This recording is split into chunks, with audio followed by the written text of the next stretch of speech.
Hello, guys and girls, and welcome to episode 125 of the F.Reality Podcast. This is a weekly VR, AR, and MR talk show, live streamed every Saturday on YouTube, Facebook, and on Twitch. This is all made possible by using Restream.io, though it's not streaming on Facebook today, so apologies for that. We might upload the whole episode instead.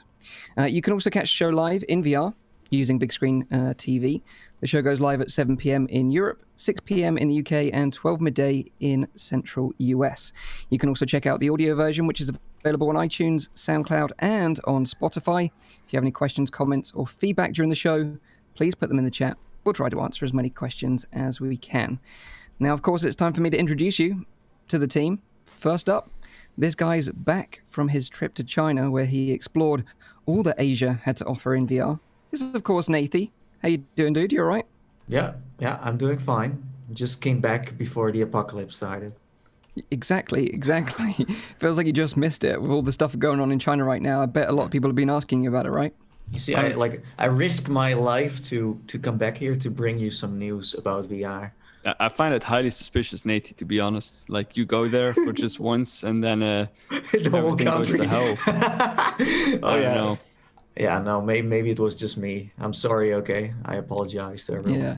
Nathie's actually like the little outbreak monkey. He's the one that starts it all. No, glad that you're back on the show and you're safe as well. Same. Looking forward, of course, to hearing about your trip later on in the show. So if you want to hear about Nathie's trip to China, all the juicy stuff that you got up to, then make sure you stay tuned till the end of the show for that. But yeah, great to have you back. Next up, this guy loves nothing more than to hang out in the bayou with the undead. Is he a saint or is he a sinner? Let us know what you think in the chat. It's VR streamer ZimTalk5. How you doing? Totally a saint. I've never done anything wrong, Mike. Never. Don't forget, Zim. I saw your stream. Yeah, you're a perverted fella, Rowdy. The amount of times you were beckoning and calling me to shoot the guy who looked like Mike. He's like, do him, Zim, do him again. Yeah. Rowdy's got some issues, bless him. It's all a bad influence, It's coming from that side. Yeah, no, I totally understand. So, next up, if you need a bomb defusing, make sure you ask anyone else other than this guy. He can never be sure if it's the blue wire or the red wire. It's, of course, the Rowdy guy. How you doing, dude? You all right? I'm all right. I just cut all of the wires. That's the best way to go forward. Just cut everything. Cut all ties and just move forward. just cut them all at once. Pray for the best. All at once. Yeah, no, I'm doing all right. I'm currently at my parents' place. We have a little birthday party going on this weekend. So apologies for the different environment that I have today. A little bit of people always think I'm like some kind of attic or like some kind of cave where I'm currently being held, but I mean, if I blink twice, I'm being held against my will. So I thought you said people thought you were some kind of addict, and so you were in some clinic or facility like that. People were saying in chat as well, because of the kind of railing behind you. They're like, I hope that isn't his VR space. That looks pretty dodgy. That's pretty much what my VR space is like. It's got like a railing there, and whenever people see it, they always get really worried for me. But it's like, I've been doing this for a while, I'm going to be okay. But you're using a bungee jump cord every time you go with VR. So. That's true. It's only like 3 meters down for me, so it's fine. Only 3 meters.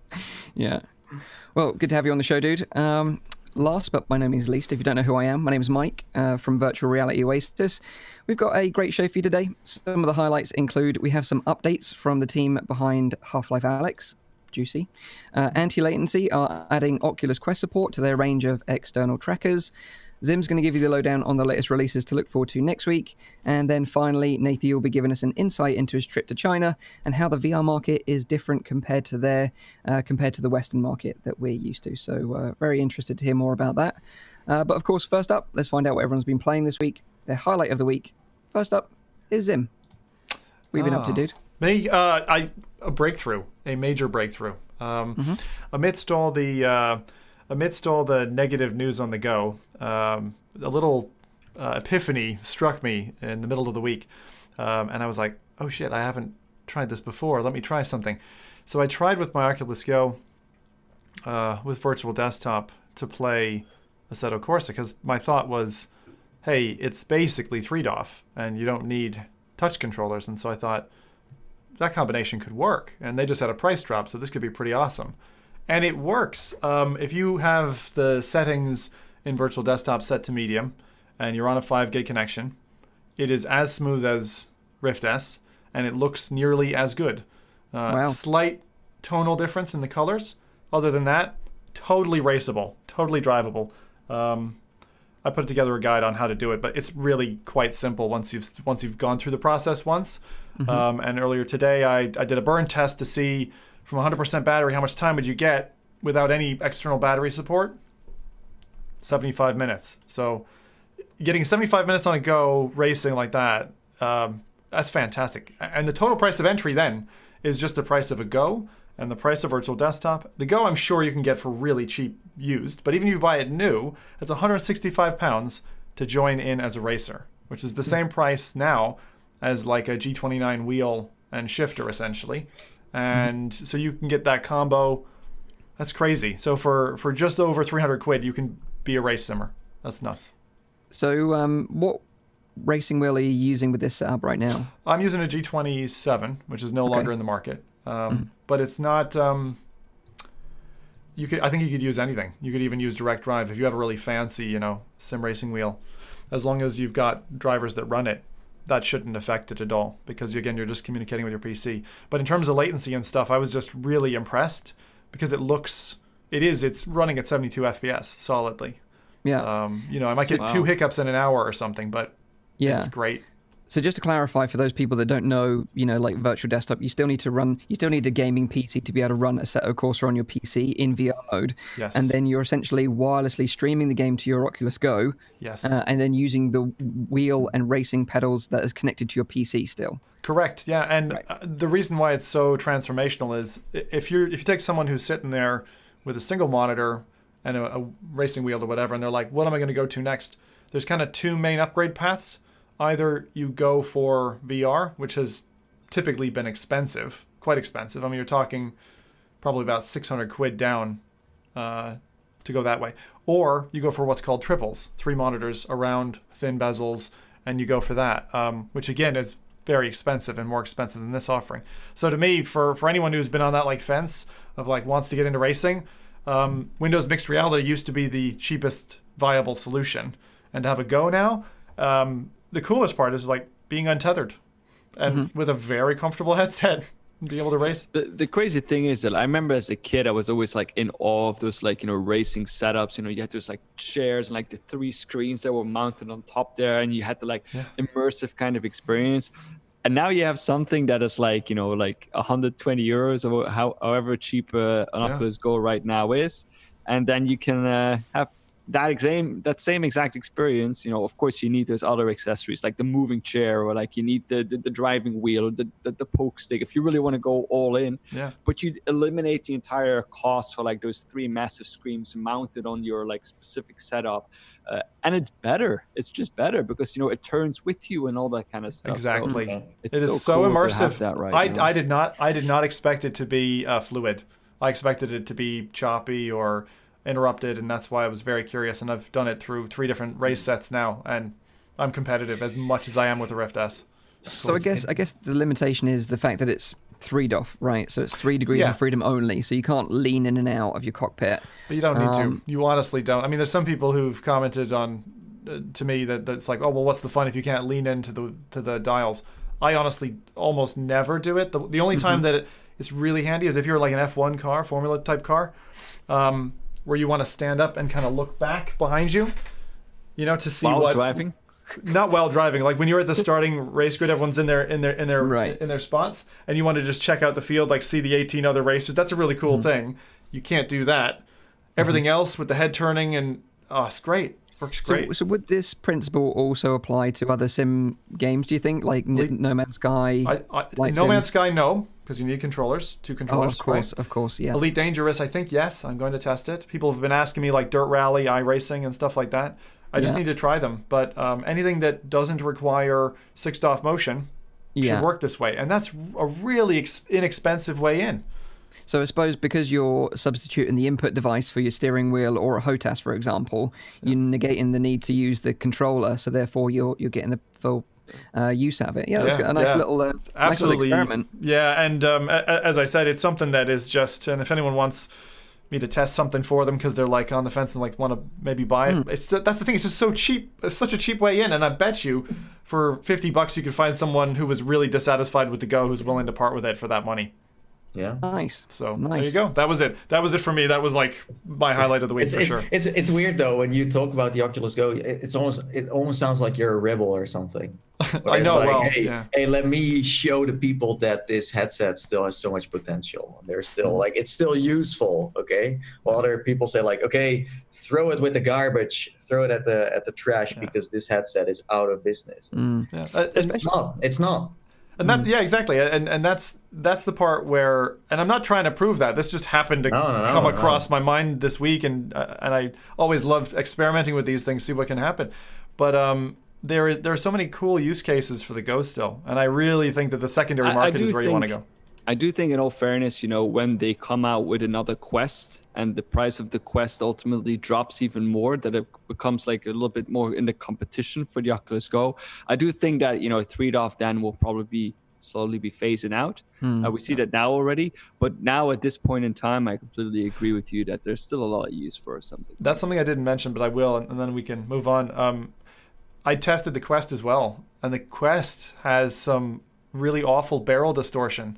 I found it actually unplayable in the same space as the Go, which I found really interesting because the detail, fidelity, color balance is all perfect compared. It's more like Rift S great as you'd expect it, but it's like you've been forced through a 360-degree video filter, and it is wholly unplayable. It's not nausea you get; it's this god-awful eye strain, and I hope others can test it because I don't think it's just my unit. Is that a software issue, or is that something that is prone to the headset? I think it's software because you have to. This is the weirdest thing. You're using Oculus headsets and you're going through OpenVR. Yeah. So you're not using the Oculus runtime in order to render the game. On the Go, it works fine. On the Quest, it doesn't, which makes it really weird. But that would kind of make sense because it's the same profile essentially as the Rift S, right? So. Yeah. It's just funny. It's just funny. Yeah, it's just funny that the Go works and the Quest doesn't in that space. Gaming science teacher in the chat suggested that Subnautica would also be great on the Go, streamed via virtual desktop, because you could use an Xbox controller for that. Yeah, or keyboard, mouse and keyboard also works. Yeah, that's great. Nice. Super. It's funny because like in the future we're going to be like, oh, remember the days of 3DOF, like swinging the lamp, we were there. Yeah. Yeah. To be honest, on 3DOF can die a very quick death because nothing for me took my Rift legs, but like Gear VR, for instance, right? The 3DOF in that, like I would get sick in it no matter what I did for the longest time until I think the Note 6 or whatever came out. That's just the way it is. So, but yeah, it's got some legs anyway left. I'm surprised. Nice. Yeah. Nice little experiment. Thanks for sharing that. Sure. What about you then, Rowdy? What have you been up to this week, dude? Yeah, what I actually played I played something last week, and it's the game I played was Blade and Sorcery again. It's an older title, I know, but I kind of wanted to highlight this title just because of the hype that has been going around like physics-based games, and I still think that Blade and Sorcery is one of the best ones out there with a very, very active community behind it. And just for fun, I looked up what was the last update that happened on the Blade and Sorcery Steam website. And that was actually on the 19th of January. There was another mod that was published on the update website. And they're also like announcing what kind of things they're working on for April 2020. So this is still a game that is in early access, but it's very actively being developed on. And only yesterday I saw that over 600 people at that particular point in time were still playing Blade and Sorcery. And I think that really shows like how well a game can work if it has an active community, a modding community. The importance of mods for this game are not to be underestimated. And the mod that I played is the one that you've probably been seeing going around on YouTube for a little bit. It's the Star Wars mod. And I mean, back when I started with Blade and Sorcery, I played like the core game, and then like some weapon mods were introduced to that. But this Star Wars mod and the other mods on there as well, which are equally amazing, completely transforms the game into like a Star Wars universe. Like everything from like your home intro screen. Normally when you go in, you have this like little like I don't know, it's like a cabin or a tavern or something like that with like, you know, your weapons and your little book. It just turns it into like, you know, like some kind of spaceship, and you can like walk around on there. You have, of course, lightsabers, but you also have a ton of like blasters, and not just like 3 or 4. There's like all the different kind of blasters that ever like were into some kind of Star Wars game or Star Wars movie. They're in there. The lightsaber as well. I think there's like 40 or 50 different kinds of lightsabers. Wow. So it's like way over the top. There's lore in there, like Darth Vader's helmet, all that kind of stuff is in there. And I generally just had a great time just playing around with that. They also have maps now, so I actually went to Mos Eisley and was fighting like some people with lightsabers over there. They have different kind of wave systems, you know, like you can bandits versus whatever the other cultists I think they are, but they also have them with stormtroopers, so you can now also say like, oh, I want to do a Sith invasion, or I want to do a stormtrooper assault. And that's AI then, Rowdy? The battles are with AI, and it's proper. Like the AI of it is not to be underestimated, especially if you go on like the higher levels. It's they know how to handle a lightsaber, I would say. And also just the force powers that you can like mod in there are just plain amazing. And to talk about the modding, it's one of the first games that I've tried. Because you all know that I'm not really someone who likes to tinker too much with stuff. Like that's also the reason why I haven't tried side quests yet. It's because I don't want to do the development subscription, even though it's only that's already for me like, I need to figure out how to do that. You know, I don't really want to do it. I just want to play.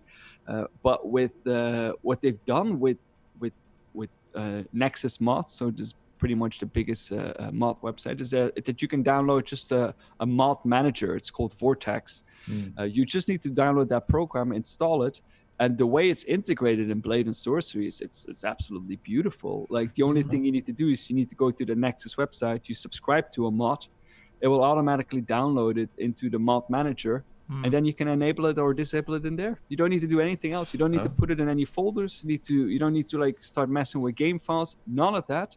It detects the game even automatically, so it's the integration of it is so beautiful and so easily done that it's like it turns the entire game into something else. Well, it's impressive that this game sold so well for a sandbox too.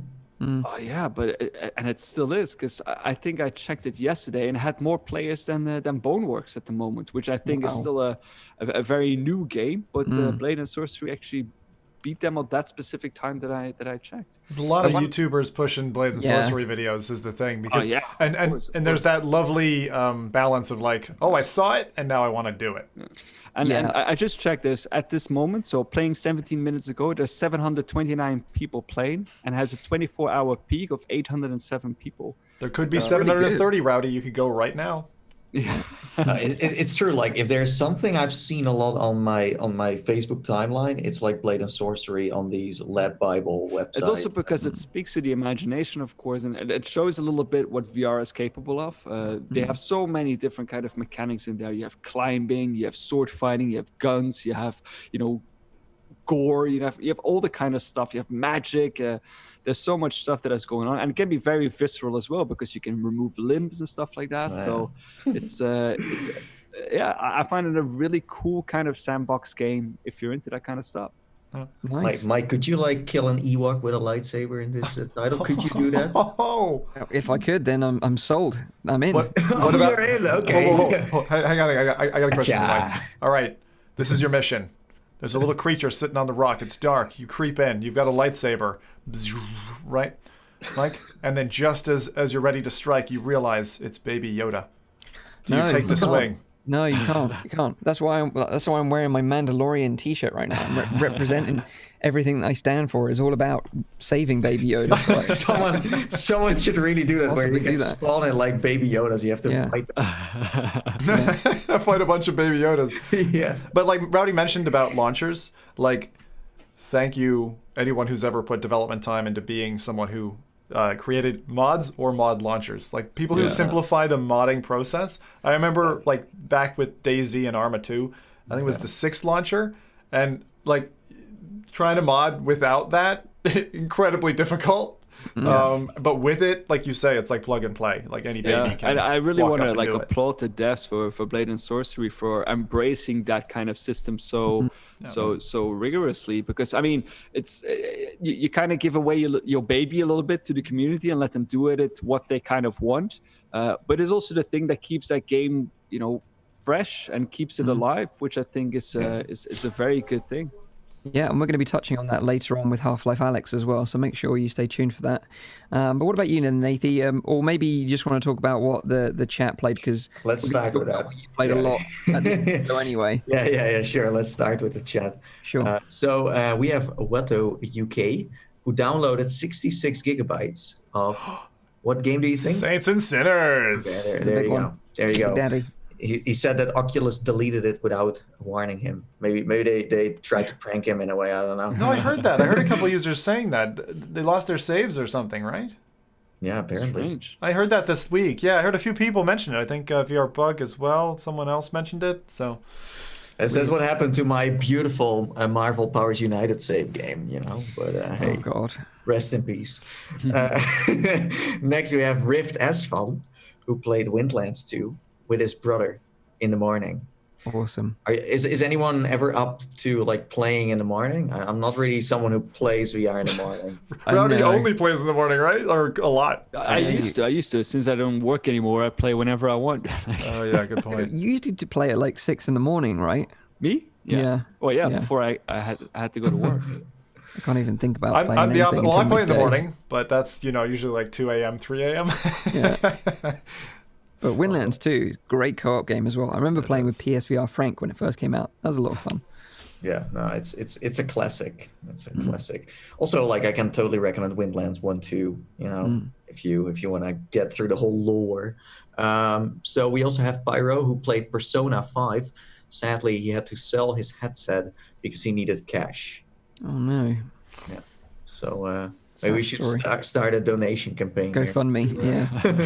Yeah. And then we have Carlos, who played Beat Saber and Creed Rise to Glory for some good workout. And then we have Steve XM. This week he jumped into Stormland and was disappointed by performance issues. Could be that he's using an Intel Core Potato computer. I don't know, or it's just having performance issues. It could also be a thing. I think someone else mentioned performance issues. I think Teriel was having performance issues with Stormland this week as well, so maybe it might be a bug or something. But was it because of the Rift S also having some software issues? Could be, yeah. Poor old Stormland. I realized it uses cloud saves when I had to rip it off my system, because I don't know if anyone else is finding this, but with all these relatively weighty software titles, I'm finding having to pick and choose what I leave on my machine. And Asgard's is still sitting there chewing up 130 gig. Yeah, exactly. I had to say goodbye to Stormland as a result to be able to fit on Saints and Sinners. Yeah, I don't know. In the chat, people had a lot of issues this week because Kara says, I played Doctor Who Glitches in Time at Hyperdash on my Quest. Is that a sequel to Doctor Who? I don't know. And then last but not least, a legend of the show, Dave the Psycho. He played The Walking Dead, Saints and Sinners. Nice. Well, you do need to be a psycho for that one to be able to finish its storyline. So I think you have the right name for it. He says that he thinks that it's nearly Asgard's Wrath class gameplay. Pleasantly surprised. Also, per usual, Asgard's Wrath and Project Terminus were also on the list this week. Yeah. Nice. It's been nice to have you back to read out the chat, because I think we've neglected them over the last 2 weeks. You did? You really did? Forgotten all about them, yeah. More people. It's we all have our individual roles on the show. When someone leaves, it just turns it into chaos. We did run a poll for them, so we at least did them that favor. We did do that. But last week, you're right, we totally, I think, missed them. They've missed your interaction, Nathie. Yeah, they finally feel like they belong to the show again. Exactly. And watching the show, and they're part of it. We love you all, really. We do, honestly. So this week I didn't actually play that much. I've been away on holiday, which I sort of mentioned I would be doing on last week's show. So I was away in Norfolk all week with my wife and walking along beaches, getting some fresh air, eating some fish and chips. So didn't really play that much. However, when I came home, I did have a parcel for me, and it was from PartyLink, and it was their 5-meter Oculus Link cable. Which 5 meters, that's nice. Yeah. So the original PartyLink cable was 3 meters long.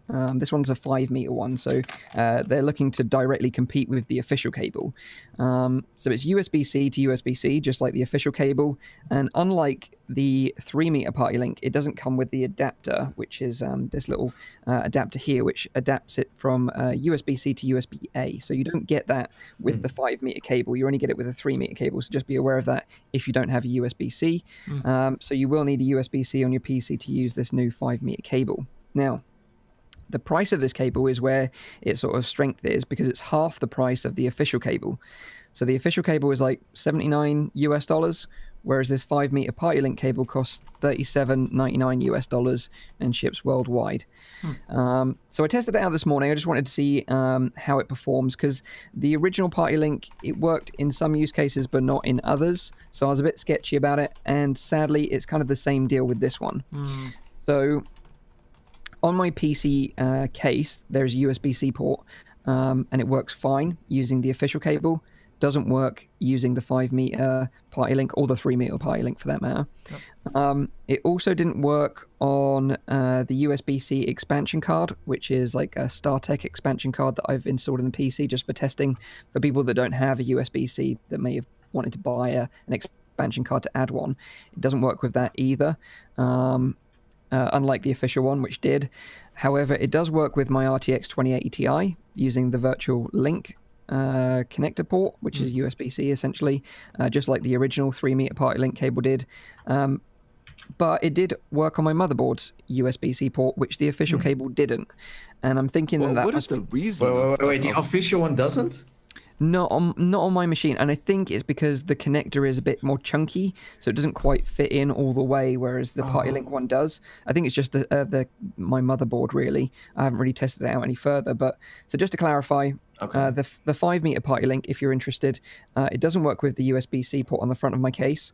It does work on the RTX 2080 Ti and my motherboard, but isn't compatible with any PCIe USB-C expansion cards, whereas the official cable does tend to work better in those situations. So overall, personally, I'd still recommend paying twice the price and getting the official one, because the official one is more flexible. It's got better build quality, comes with a little nice clip to attach to your headset, although this does come with Velcro. And this, it's more flexible and light. So that's my sort of recommendation. Is link cable something that you're getting a lot of questions on, Mike? I'm just curious about, are people, more than a month after launch, like, are people really digging it? Are they finding it very valuable? Yeah, like the link community with Quest is actually pretty big, which is surprising really, because they had the option there before the Quest was around with other headsets, but for some reason the Quest was their first headset. They'd never tried PCVR before.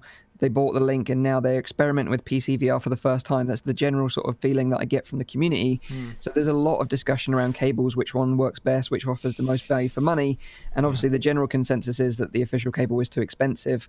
But in my testing, I think you get what you pay for. Is my conclusion. That's what I expected, actually, coming out of the gates. I actually felt the same thing when they launched, remember, like the travel cases. I was like, come on, that's too expensive. But after trying a couple different cases, I'm like, yeah, okay. I use both of the official cases now just for that same reason. Same. Yeah. I think, they do put a lot of work and effort into making their products look good. They've got the support behind it, and they generally work exactly as they intend to. So like you, Zim, I would pay the extra money for the official stuff. I gotta be honest though, I'm begrudgingly like supportive of it, because it's kind of like if you're an Apple fanboy and you're like, great, 150 quid for a keyboard, it's the best keyboard, but okay, fine, just take my money. That's how I feel about them. But I suppose I'm really curious about people who have that use case. It makes total sense if you got a Quest and then you're kind of falling into PCVR, right? Because it's just a simple and it's relatively inexpensive upgrade path. It's just that then when I used, because I have the Link cable too as well, and I tried it this week just very shortly, but performance-wise, the Amazon Basics cable I had worked just as well as the fiber one. It's just that build quality-wise, that's where things start to, because the Quest is more of a 360 VR headset. You turn around a lot and you use almost every angle, and then you just see that cables like the one from Amazon are not made for that. No. But yeah, as you said, if you don't have the budget for that, then you might want to buy like a cheap cable every few months and then replace it. If that's the way you can at least play on a PC, then, fine. Because again, I think that the cable, even that I understand why it's so expensive, it's still expensive. Yeah, no, I totally agree. And just to reiterate out there, that the performance between the cables when you get them working is no difference. No. It's just a case of compatibility. So, you might have to try a couple of cables before you get it right for your particular setup, whereas the official cable, it's unlikely it's going to probably work first time for you. So that's what I'd say. But someone did ask in the chat, I think it was Chris Richardson, did you have any stuttering with the other cable? No. Once you've got it working, there isn't any stuttering issues. It's just a case of compatibility with the USB-C ports on your PC. Yeah, true. I love Ray De La Torre's comment. He's saying, "Are we still talking about this damn cable?" Exactly. Sorry. Like, it's so funny when Mike went off about the USB ports. I was like, time for a big floppy one here. We can, because I've been gone for 2 weeks. So I have to catch up with all these juicy subjects. So he has a good reason for it. Now we can't do it. I was gonna say the only thing that I know I've seen a lot of hype around is the broad positive reaction to The Walking Dead Saints and Sinners. I have to say, based on your reactions, guys, Nathie and Mike, who got kind of early access to it, and I know you were to some degree shackled, I think, in terms of giving your opinions on it. I'm very positive on it. It's an almost perfect like zombie dread game. And you guys know how much I like zombie stuff, but I can't believe it's as good as it is. Like as far as I've played into it. Are there? Because I sensed that there was something holding you guys back from singing his praises, or was it? Well, okay. So just to be clear, so everyone's aware, we got paid to play this game. So it was a paid promotion, and it was great actually, because the deal was great, and the communication was really clear and concise, which is rare sometimes. And it's rare that you get offered an opportunity to play a game early, get paid to do it, and it's actually pretty good. It's actually pretty good, yeah. That is very rare. So I think, in terms of the Saints and Sinners, it couldn't have gone any better. I don't think, in my experience, I'm sure the same with Nathie as well, that it was a pleasure to deal with them because the game was really fun to play. But yeah, you're right. We were shackled in terms of what we could say about it then, because it was a paid promotion, so it wasn't a review, so we couldn't really give our opinions feedback. on the game. Yeah, exactly. I'm really curious about what your feedback is now that it's out the gates, because I know there's other people really excited about it. I'm really excited about the game. I can't wait to play more. What were your thoughts, and particularly what did you not like about it? I'm really curious. So the crouching, of course, is the big one. I think that's the only thing for me as well that I really like. I still don't get why that is in there, because it's an unusual design choice. Yeah, but and the other thing is also what we discussed back then was the stamina. I still think, even after playing it, I still think that can be removed, because I have the feeling that I'm playing with some kind of like character that has a severe asthma, which I don't have. Because every time I run like 20 meters, he's completely out of breath. Or I'm a really, really fat dude. That could be the case as well. But I think that could be like ways around it. For example, that you get more damage done to yourself, or that you do less damage or something like that.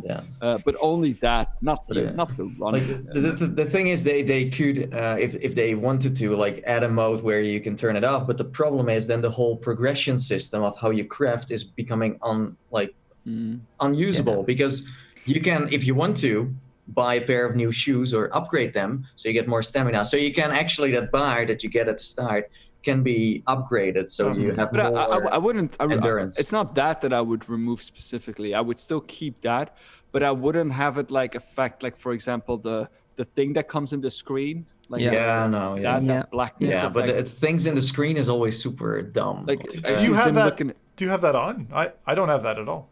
No, even if you turn it off, you still have that. Attacked. Yeah. When your stamina runs low or near low, then it will become blacker and blacker and blacker. It's not the comfort feature. It's actually a design feature. I didn't know that. Yeah, I didn't know that. I mean, I've said that before. Like, I like it with VR games, and I think we're going to talk about Half-Life Alyx as well.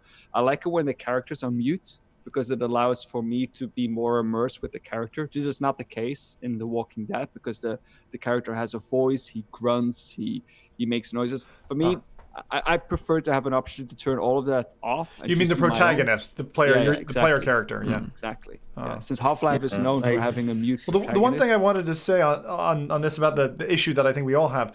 So they have an ini file fix for the crouching now. I heard that, which is cool. But I don't know what it is.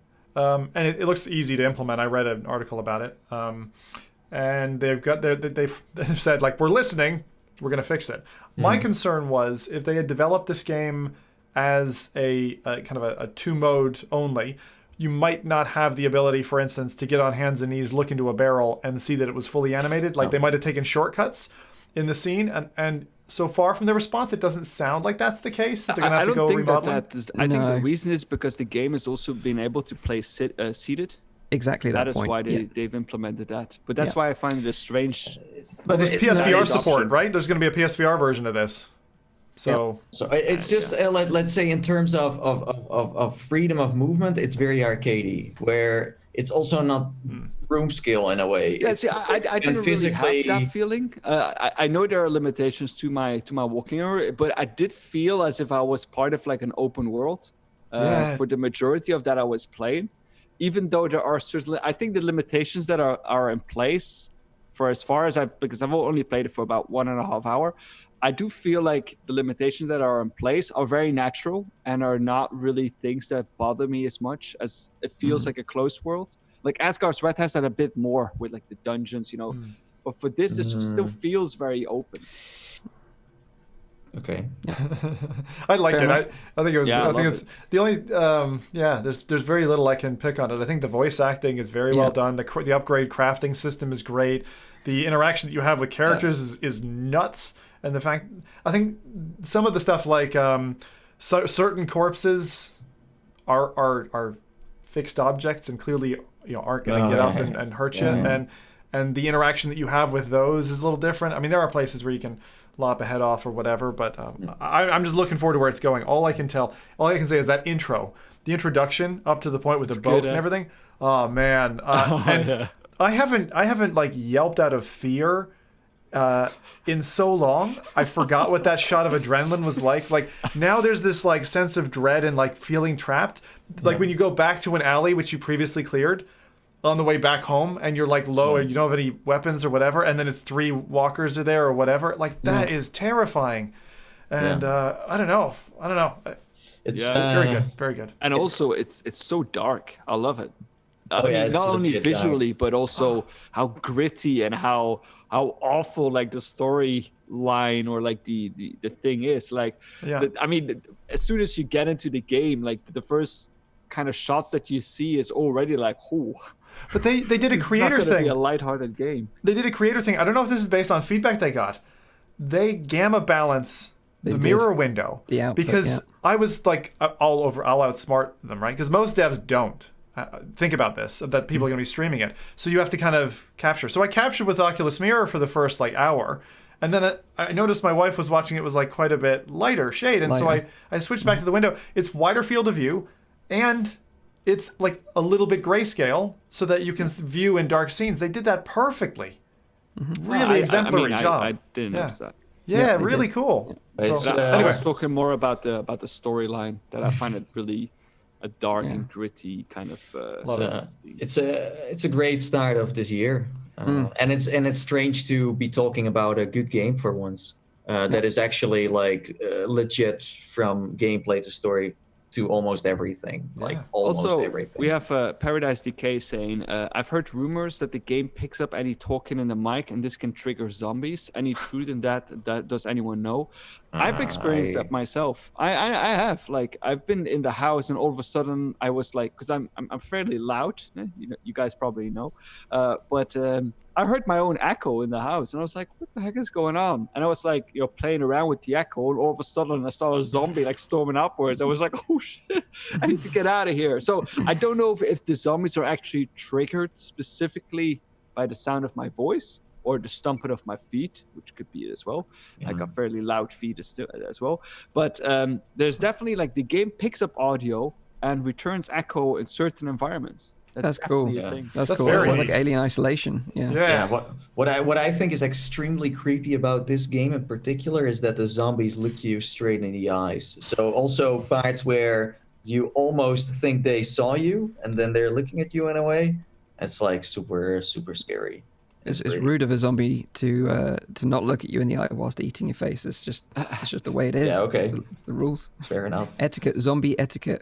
Oh yeah. I see, Grandma, I I see. thought those cookies were for me. Oh, the grandma cookies. Oh my god. Okay, so we're like 40 minutes into the show and we haven't even started any news yet. So this is great. So enjoy your 4-hour show, everyone. Let's get into some news. First bit of news this week. So Oculus are rolling out some new social features for both the Oculus Rift and Oculus Quest. So these new features, the first one allows you to join friends' games easier. So when they're playing a multiplayer or co-op game, you will see that pop up in your friends list, and then you can just join their game if you own the game already. So it loads up the game, boots straight into their lobby. Nice, easy way of joining your friends in multiplayer games.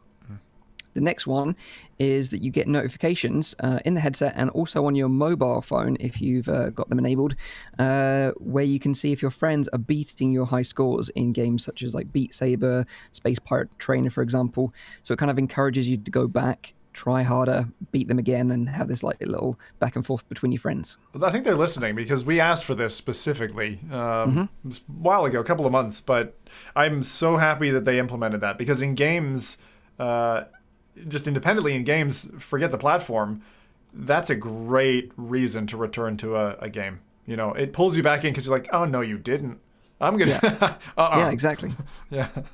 Yeah, it's a nice little feature. And they've also added, obviously recently, they added the Oculus messaging within the dashboard environment and also on the mobile device as well. So you can, it makes it easier to contact friends and other players and just say, look, do you want to play a game, and organize an event together, which is kind of cool.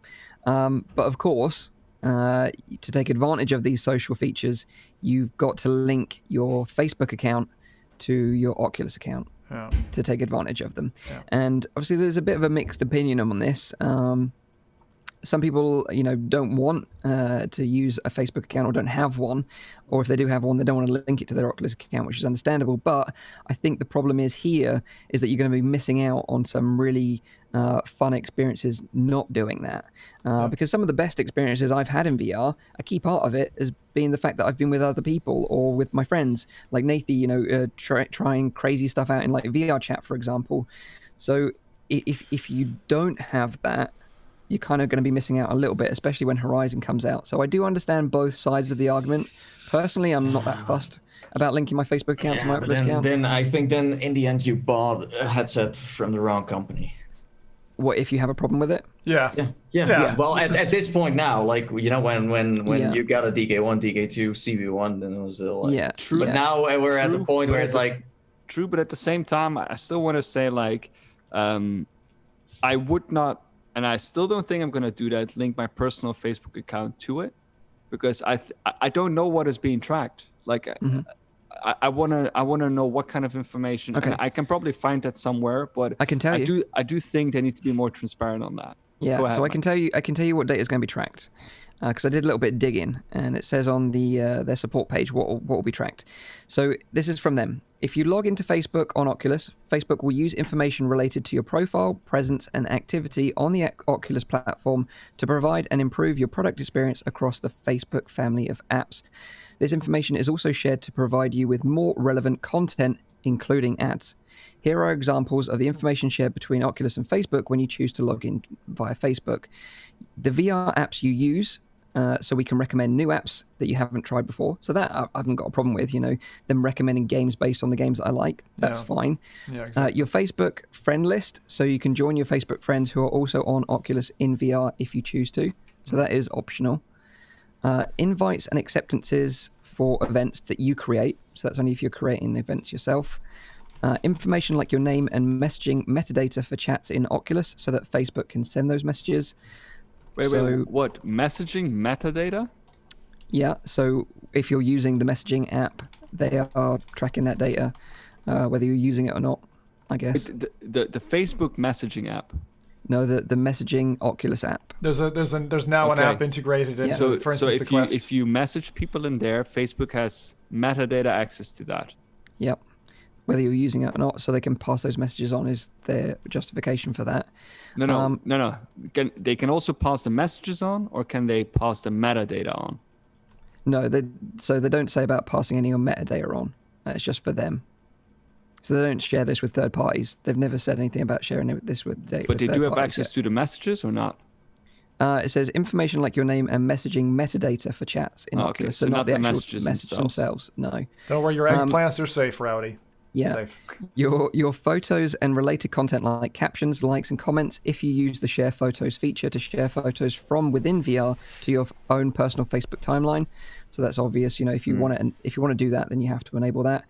And then information about your Oculus activity, like which apps you use, to show you ads for other VR apps that you may like. So again, just to reiterate, it seems like everything's internal right now. So but just between Facebook and Oculus, doesn't seem like any of this data is going external to third parties. And I don't have a problem with them recommending me games. What I do have a problem with, and I really hope doesn't happen, and I'm sure you will agree with me here, is that I don't want this information to be put out to third parties to then offer me ads about cars or razors within the VR headset. But that is what Facebook does. That is their entire. But it doesn't need to leave Facebook for them. If they, for example, say we want to target people which like a certain type of cars, or Facebook doesn't need to disclose that information. They can just say we can target those people for you. But that's the big problem. Yeah. But what you're saying here is that because as a consumer you don't want it to happen, but also for your work wise you don't want it to happen, because it's still separated worlds we're talking about here. Both because let's be honest about it, we don't want to be in that Ready Player One Sorrento IOI situation where what did they say, we can now use 90% of the screen real estate before people start getting seizures with ads. Wait, is that really in the book?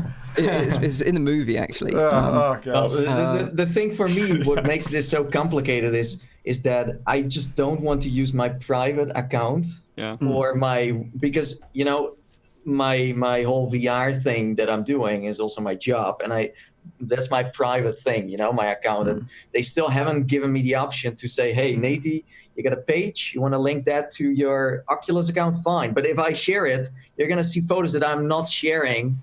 Or the friends I'm friends with. This is coming though, right? This is not something. I don't remember which one of you said it now. Maybe Nathie said. Or was it you, Rowdy, about buying the wrong headset? Even when the DK2 launch happened, Facebook had a couple of weeks earlier bought out. That was the last point. That was the last point of this isn't. This headset won't be used for. And I honestly thought we'd see ads in the DK2 back in the day. Well, that's what people were scared of, logging in with. It's going to come. I don't think anyone has a problem with ads. I don't think that is the major issue. The thing is that they're able, a phone is one thing. A phone, they can already extract a lot of data from. They can extract which people you're with. They can extract which people you contact with a lot. They can track your location. They can see your front camera maybe. They can see your back camera. There's a lot of metadata. And when you take pictures, what kind of concerts you're on, they can develop a very strong personal profile from just your phone profile. But with a VR headset, there's so much more information that got added to that. They can, your house is being mapped with that headset. You map a certain room. Based on the location of that room, they can maybe estimate, how much money does this person have? How big is the room? There's so many more information, accelerometers, gyroscopes, how fast does his hand moves, how fit is he, all of that metadata. I'm not so certain that I want that all to be profiled according to my personal profile. For ads, sure, go ahead. But how safe is my information? How secure is this? And what kind of ads are being targeted for this? Is this going to be used in the next presidential campaign? Because political parties, they make very strong use of Facebook and their advertising schemes. So I do think that very strong laws should be put in place in this, and that people should be aware of what is going on here. We had Ken Pai on here as well, and I think he made a very clear image on what this information can be used for. We all heard about Cambridge Analytica. which also used Facebook, even though the information never left Facebook. But I mean, they managed to like get that information out of Facebook through some kind of like shady way. So, so right now it seems like, you know, the data that isn't going anywhere is between Oculus and Facebook, you know, and it's data that they can use to recommend other games to you, which, you know, on the face of it sounds fine. But what I'm worried about is just the future of this. You know, how far does this go? And I think that's what we don't want as gamers. Like you wouldn't play a traditional game like Call of Duty, for example, and expect ads popping up in that, and that's what I don't want to expect when I want to play a VR game either. But like you say, maybe this is a route that we're going to go on and we don't have a choice. But well, the thing is, since December, a lot of people are just screwed now that don't want to use Facebook or don't want to link in any way, because a lot of the fun stuff, as you said, is behind this data wall. And a lot of people have been using the platform for maybe 2 years now when they had their CV1s. Some people have a Quest, so it's a little shorter. But you got so used to the platform and using it, you have all your friends on there, and suddenly they make this change where, hey, there's a data wall, but if you still want to use the fun stuff, if you still want to belong to, you know, to the group of the friends you made, then you have to link. So, you know, also the step became way, you know, bigger for some to... So it's super smart what they did. They kind of let people into the platform, and now they slowly... But seriously, if you want to chat with someone now, or you want to add them as a friend, or want to invite them for a game, you can't do it without Facebook or sharing your data. It's not going to happen anymore. Not anymore. There's only one problem that I have with all of this, and it's the same thing I had in the 90s with DRM. So when DRM first came in, I would go to the shop, buy a game, come home, try to play it, and DRM would stop me playing it. And oftentimes, the piracy route would be unclamped, unhinged. You could play the game you wanted to play, uninhibited, but you were the one paying, and that just didn't make sense. And for me right now, I'm still having problems with my social features, irrespective of the fact that I've linked my Facebook account. I'm having issues where it'll just choke, and I got my wife in the other room. We're both on the Quest platform. We can see each other, having difficulty linking. And I've been having problems kind of erratically ever since this implementation a couple of weeks ago. And so for me, it's only the bugs that I care about. And that's going to happen in any tech implementation. But like what you were saying, Mike, targeted advertisement, in general, I don't mind for areas where ads already exist. I think the scary thing is, like someone mentioned in chat, like if you've got a, you know, European football game where, you know, on the billboard, you've got a like real life ad or unskippable ads, things that are really in your face and invasive in the experience. That is, in my opinion, toxic and there should be barriers to prevent that from happening. Yeah. But the thing is, will it be a case of in the future, people will use a different brand of headset to avoid that, you know, because it'll be essentially like having a browser with an ad block on. You either have the browser that doesn't, or you have the browser that does. And that's the choice. There will always be people that will be doing that.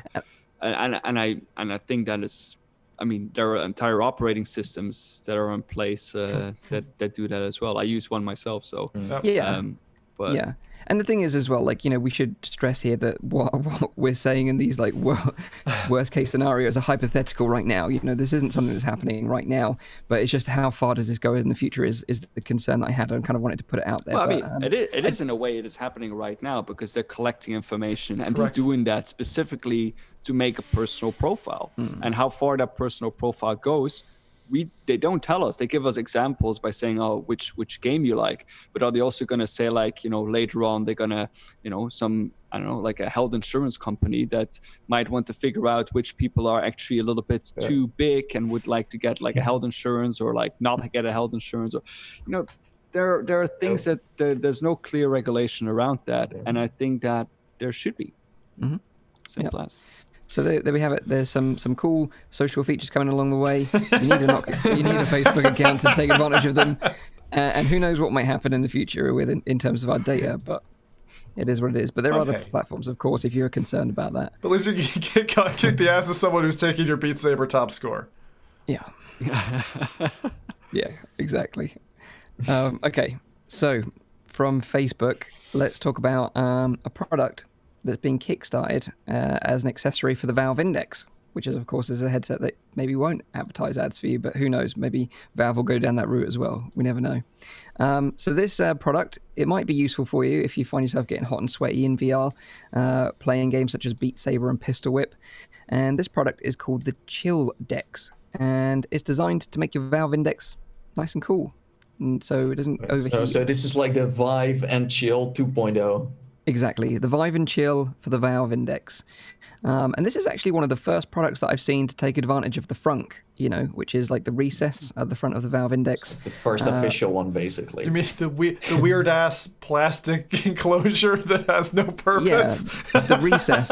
Well, now it has a purpose. Because like if you didn't know, the Valve Index, underneath the little plastic front, it's got like a frunk, which is like a front trunk or a recess, and it's got a USB port in there. And there was a lot of speculation around this when it first sort of leaked images of this. Like, we got so excited over it. Like, it could be a wireless adapter, this, and it could be that. And now this is the first thing we're getting. It's nice, but I expected something else to happen first.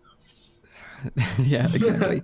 I wonder what it does though, because with the original Vive and Chill, it was done in order to keep your forehead cool, right? Because this seems to be done more to keep the headset cool or something. Exactly. Yeah. So the frunk, it was designed by Valve for modders and tinkerers. That's how they sold that idea to take advantage of. And this is one of the first sort of mods that we've seen to take advantage of, other than like little LED lights and stuff.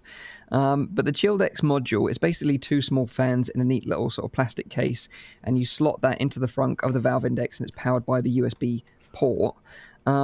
The product itself, it has two buttons on it, so you can manually control the fan speed to increase it if your headset's getting a bit hot, or, which I think is quite cool, you can put it on a temperature-based auto fan mode.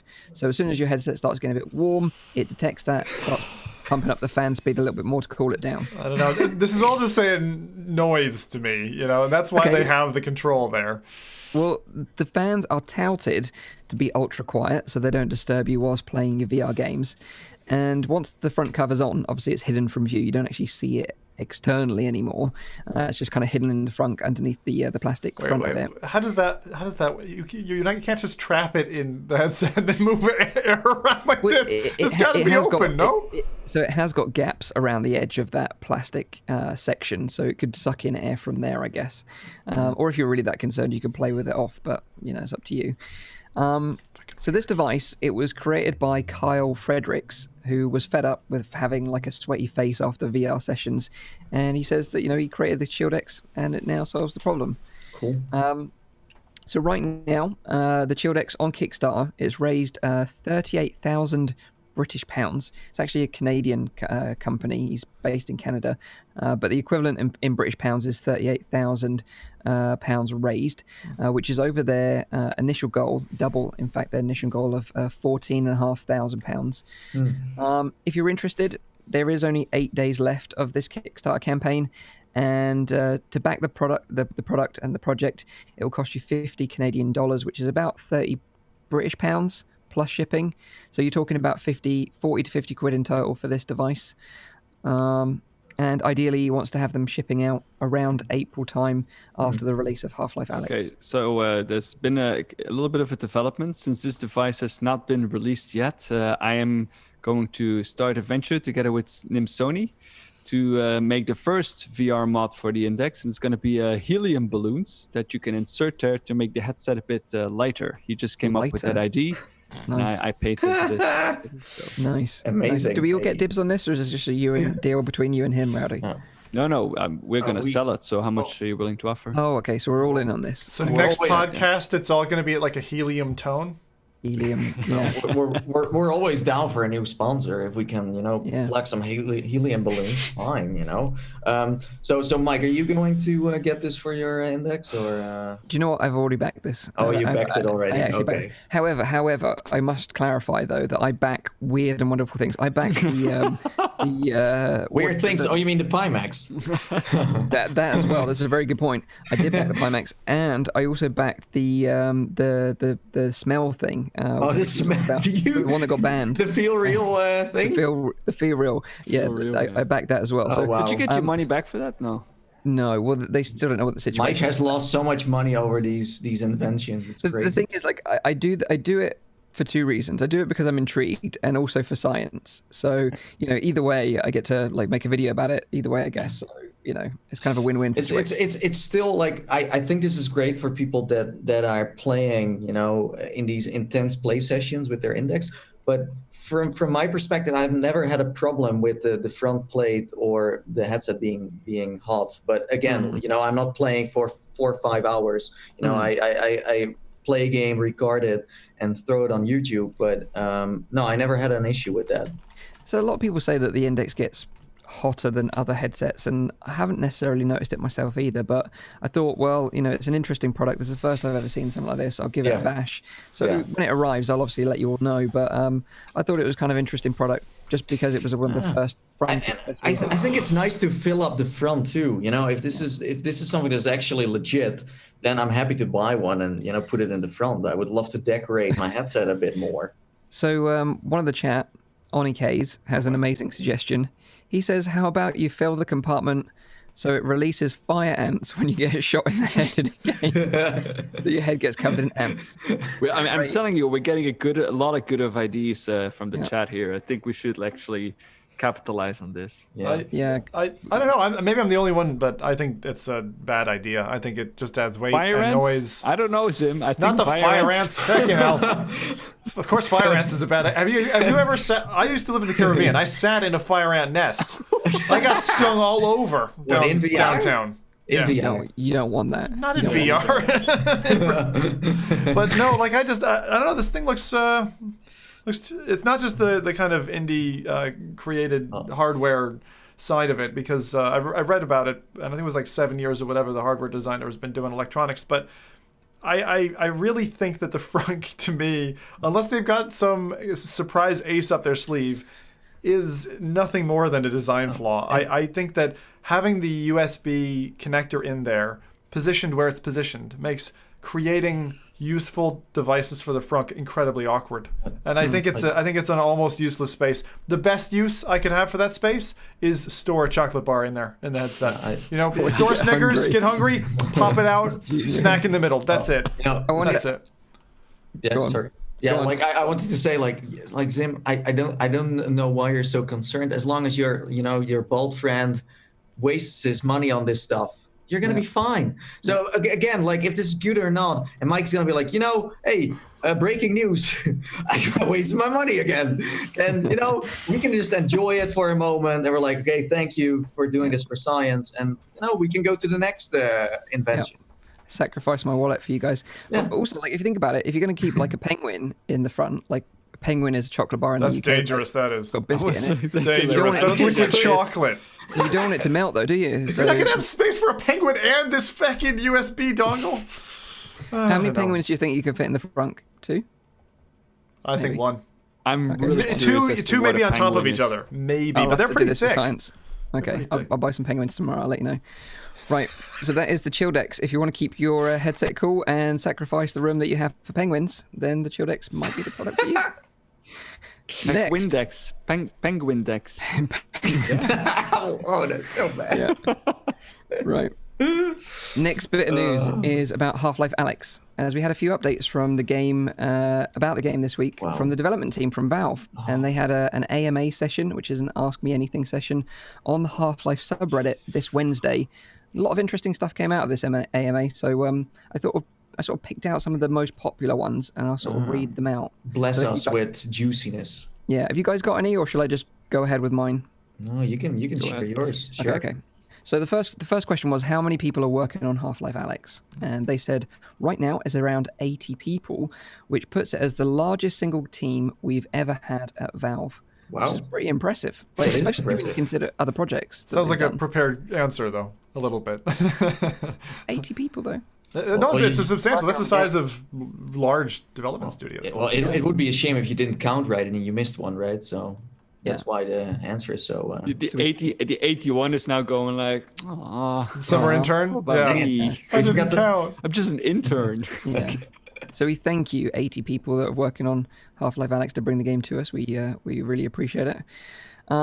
Also, they were asked about the locomotion and comfort options, which has been a bit of a sort of issue of contention about this game because of the sort of leaked footage from like Jeff Keighley and tested and that sort of thing. But they said our locomotion and comfort features are all done, including things like seated, left-handed mode, etc. We have almost all our accessibility work done as well, but there's a little bit more we'd like to do there. Support for one-armed play being an example. We'll be talking about and showing more of our various locomotion options in some upcoming videos. So we're going to see some satisfying letter gameplay. Yeah, so I think that the smooth locomotion, a lot of like the VR enthusiasts want smooth locomotion, right? But like we said before, there could be issues if the game was developed with teleportation in mind, because games like Apex Construct. Yes. Was originally developed with teleportation in mind, but then added smooth locomotion, which caused a few issues when you'd get stuck in an environment or assets. So hopefully that's not the case with this game. But it's cool that they've added modes for like left-handed players. That's amazing. I've never heard that before, where someone really, And also for one-armed play. So if you only have one arm, for example, then you can still enjoy the game, which is also really great. And seated as well. So for those that maybe can't stand and play the game. So again, I like the fact that they've considered these options and they've added those into the game as well. So left-handed is quite important. My wife's a lefty, and one of the things we ran across yesterday was that, I didn't know this, but Beat Saber, when you play a song, if you're a right-handed or a left-handed person, you're actually getting a different sequence of blocks. You're getting the opposite colors. Oh, really? They don't just mirror it. So like if you're used to on that swipe getting a gold block, then the other one's getting the red block. It's really interesting. We saw that in a side-by-side we were doing, which kind of flicked a switch in my brain. But left-handed options are relatively, they're not common. They're maybe uncommon, but they do exist across VR titles, and they're really important. It's 10% of the population. The one-handed, the fact that they mentioned potential for one-handed support or one-arm support, I've not heard that before. I've not heard that in a VR game, and I think that's great that they're even thinking about it and dedicating resource to it. But isn't being left-handed far less of a problem in a game, in a VR game, just because you have those two motion controllers? It's the reload, it's the reload mechanics in some games. If you think about the way that people reload, that's the issue when it comes to shooters, particularly, and scopes. And parity. Yeah. So, for instance, game like Gadgeteer, your right hand and your left hand are doing different things, and the intricate control is typically given to the right hand. So, if you don't have a left hand mode to swap them, then you can't just pass your controllers. I wonder. I mean, I don't know. I don't suppose any of you guys know that. But for example, in the army, those rifles, do they also have left-handed and right-handed rifles? Then I doubt it. Oh, that's a good question. Because, I mean, in terms of flicking the, I don't think so. I think you just have to adapt. I think you adapt to that muscle memory. There's a lot. I mean, from a neuroscience perspective, there's actually a lot of things about that people actually are not really left-handed. I can't confirm any of the research on that because it's not my. But I read a few articles. Is that it's actually from a very early age that children make a certain choice of preference. Mm-hmm. And because they are not being forced into, for example, being right-handed, that often they develop a stronger development for their left hand, and that could explain the lower percentage of tempo. Answering your question, so there are right and left-handed guns, but it says left-handed users get burns and bruises from using right-handed designed guns. For example, Ian is left-handed and shoots most guns left-handed. But most people are right-handed, and most guns are designed with right-handed people in mind. There you go. Very interesting. Interesting. Yeah. Next question was, will there be a train ride in Half-Life, Alyx? And they replied, it's quite funny, this one. It's actually illegal to ship a Half-Life game if you don't spend at least a little time riding a train. That's cute. One thing that we were kind of interested about, which we touched on earlier on, when Half-Life Alyx releases, will we be getting the full Source 2 SDK? And this is kind of what we mentioned about modders getting their hands on this game, adding their own levels or game spin-offs like, Counter-Strike was a spin-off of, the original Half-Life, etc. and they replied saying, "We're not currently planning on shipping a full SDK. We'd really like to release one at some point, but it's a ton of work because Source 2 is a new tool set, much of which hasn't previously been released. Any time we spend on it now is also time we could be spending on polishing the game itself, which we think is more important. As a result, we thought it wasn't appropriate to promise anything before release." So it's likely that some tools will be released, which they've sort of confirmed, but the full SDK won't be available. So people will still be able to mod the game, but it just won't be the full suite of tools that we probably want just yet. But probably will come after release, which is still fine. Because people are still making mods for the original Half-Life games now, many years later. So I'm happy that it will come eventually. And I'm sure, with that mod support like we saw in Blade and Sorcery, it's going to extend the life of the game a long way into the future. The next one was, you seemed confident in releasing the game on time, which is super important to me. We touched on this on last week's show as well. How much would you say of the game is done? And they replied, with the exception of some tweaks to the absolute final scene, the game is done. Lots of us at Valve, as well as playtesters, have played through the entire game multiple times. Right now, we're primarily polishing and fixing bugs, which is where we'd hope to be at this point in the development cycle, but confident we'll hit our intended release. Which Great. I'm happy with. So March is still set. I know a lot of other games have been delayed just recently, but it looks like this one's going to be still on track for a March release. Which would have been far more entertaining if they said, we are only 10% confident that we're going to release on time, but we have our concept art done. Yeah. But I'm hoping now, that we're going to start getting some more videos coming soon. Like they keep on talking about releasing videos of different gameplay features and stuff. I really hope they don't. I don't want to see any of this game up until I You just don't want to spoil it? I'm the same. Fair enough. Yeah, why do you want, why wouldn't you want the story start to finish as they intended? I mean, why would you want trailers of an upcoming movie to keep coming out? It just gets me hyped. It just gets me hyped when I see stuff. If it's core gameplay, yes, but if it's story-driven trailers, then no spoilers. I don't want to know it. That's understandable. No. And the final question, which I picked out, was, will we be seeing any familiar faces that we haven't already seen in the trailer? And they just simply replied saying yes. So Barney, or maybe some of the scientists we know and love, could make a comeback for this game. Because obviously it takes place before Half-Life 2. We've got to remember that. I do hope we get to see the general scientist from Half-Life 1. That he's just every general scientist in Half-Life Alyx 2. It's so funny. When I recorded Half-Life on the Quest, people were saying that I scream like the scientist. Everyone commenting was saying I scream like the scientist, like I voiced him originally or something. Just coincidence. So there you go. But also, alongside the AMA, we also got some good news that if you haven't played a Half-Life game in your life, you lived under a rock or whatever.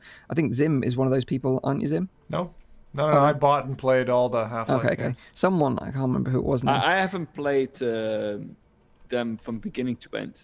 Okay. But you still understand the basic premise. Story. Yeah. So if you haven't played them and you want to understand more about the story and the lore and everything about it, you can play them all for free. They're all available for free to play on Steam up until Half-Life Alyx releases. So you've got a few months to check them out. Then again, is there anyone who hasn't had it yet because it comes free with everything that Valve ever sold? I remember that I got the I think the Steam controller or something, and I just got the orange box for free, which contained everything. Yeah, it's a bargain. It's amazing. But just to let you know, the timeline, so you got it clear in your mind. There's Half-Life 1 in the timeline, then it's Half-Life Alyx, then it's Half-Life 2, and then it's Half-Life 2 episodes 1 and 2. And Alyx is a key character in episode 1 and 2 and Half-Life 2. So if you want to understand more about her story before you get into the Half-Life Alyx, then you might want to check those out. And right after Half-Life episode 2, Half-Life 3? We don't know anything about Half-Life 3 yet. No. It is important to note as well, like I mentioned in the beginning about mute characters. Half-Life has been known to have a mute character throughout the series, but this will likely be the first one of the Half-Life series that won't be mute because it revolves around Alyx, which of course, even in the other Half-Life games, is not a mute character, so she'll probably have a voice. And I don't know what to think of that. I said it before as well. I like it when my character is mute because it allows a little bit more immersion on my end. It allows me more to experience it like that.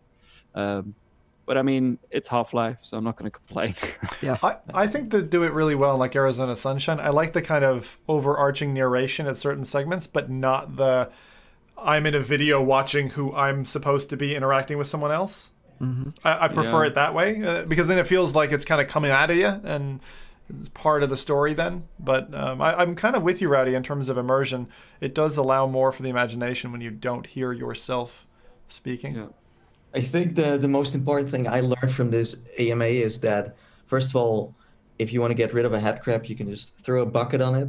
Mm-hmm. And the other one is floating hands are okay. It's fine. Yep. And also, just to a note on the floating hands is that although you don't see the rest of the arm, it is actually there. So if you interact with an object with your arm, it does actually interact with it still, even though it's not visible. Yeah. You mean like knocking over a bottle? What do you mean? Yeah, exactly. Yeah. So and it's still sort of generated, with an elbow and your shoulder attached to the headset and everything else, just like bone works, but you just don't see that segment of the arm. Right. Is the way that they described it. So that is Half-Life Alyx. Some updates from the development team. Very nice. Next bit of news this week comes from a company called Anti-Latency. You guys might have heard of them before, as they were one of the very few companies out there that were making 6DoF tracking solutions for like the Oculus Go shortly after it released by adding a little tracker to the front of the headset. Mm-hmm. They're now working on adding support of their product line for the Oculus Quest, along with many other headsets, of course, as well, that don't have 6 degrees of freedom tracking. This isn't for home users right now. It's kind of mainly for enterprise location-based experiences, stuff like that. But it's kind of like a nice insight into potentially what we could get in the future from them as a consumer. So they basically have this tracking solution, which at the heart of it is this kind of like a little small form factor tracker, which they call an ALT, and that stands for anti-latency tracker. So they've got these little ALT trackers. And on board the ALT, they have optics, which has onboard processing for rough sort of tracking, and also an IMU, which is an inertial measurement unit for a bit more precise tracking. In combination with that, when you pair it with their tracking floor mats, it gives you a pretty accurate tracking solution. And it also makes it possible to track these sort of devices and headsets in pitch black or really bright daylight as well. So just to sort of summarize that, you use a little tracker that you put on the headset in combination with a flooring mat that's got infrared sensors in it. And that combined creates this tracking solution. So these floor mats, you can scale them up almost infinitely. So you could create a warehouse scale tracking solution with these mats and these sort of trackers, which is really cool, especially if you have like a warehouse scale VR experience that you want to push out, a bit like The Void, but think even bigger. And if you don't want to use the mats and you want to create lots of like walls and physical items like we experienced in the Dead and Buried VR experience at OC5, where you're covering the floor with physical objects, you could mount the whole thing from the ceiling and have it pointing downwards. So that is an option if you're like a VR arcade out there and you're thinking, you want to create an experience. This might be the solution for you. So sorry, you're saying the mats can be ceiling mounted? So it wouldn't be a mat when it's ceiling mounted. It would be a different solution, but they've got a solution to mount from a suspended ceiling, put it that way. Okay, got it. The cool thing is with this technology is obviously they're called anti-latency for a reason, because they want to limit the latency to a bare minimum. So you've got this really fast response time, and these ALT trackers update their position twice every millisecond. So they're super precise, and I think they've got about 2 milliseconds hardware latency in total. So from actually the movement to the hardware registering that movement, it's very, very fast. The other cool thing about this anti-latency tech is that you can have many, many people using these trackers simultaneously in the same space. So you could have hundreds of trackers all in a single location being tracked on the mats, and occlusion apparently is kept to a bare minimum. And I know there's obviously going to be a lot of people moving around the mats and other sort of trackers in the way, but they sort of tout that that's not necessarily going to be a problem because they've got these backups in place using the IMU for tracking when the optic system isn't working. That could be interesting for mocapping too, where some actors are, having to play out a scene and. Potentially, yeah, because so you can use the single ALT just to track the headset, which will give you like, decent head tracking for 3 DOF headsets, add 6 DOF.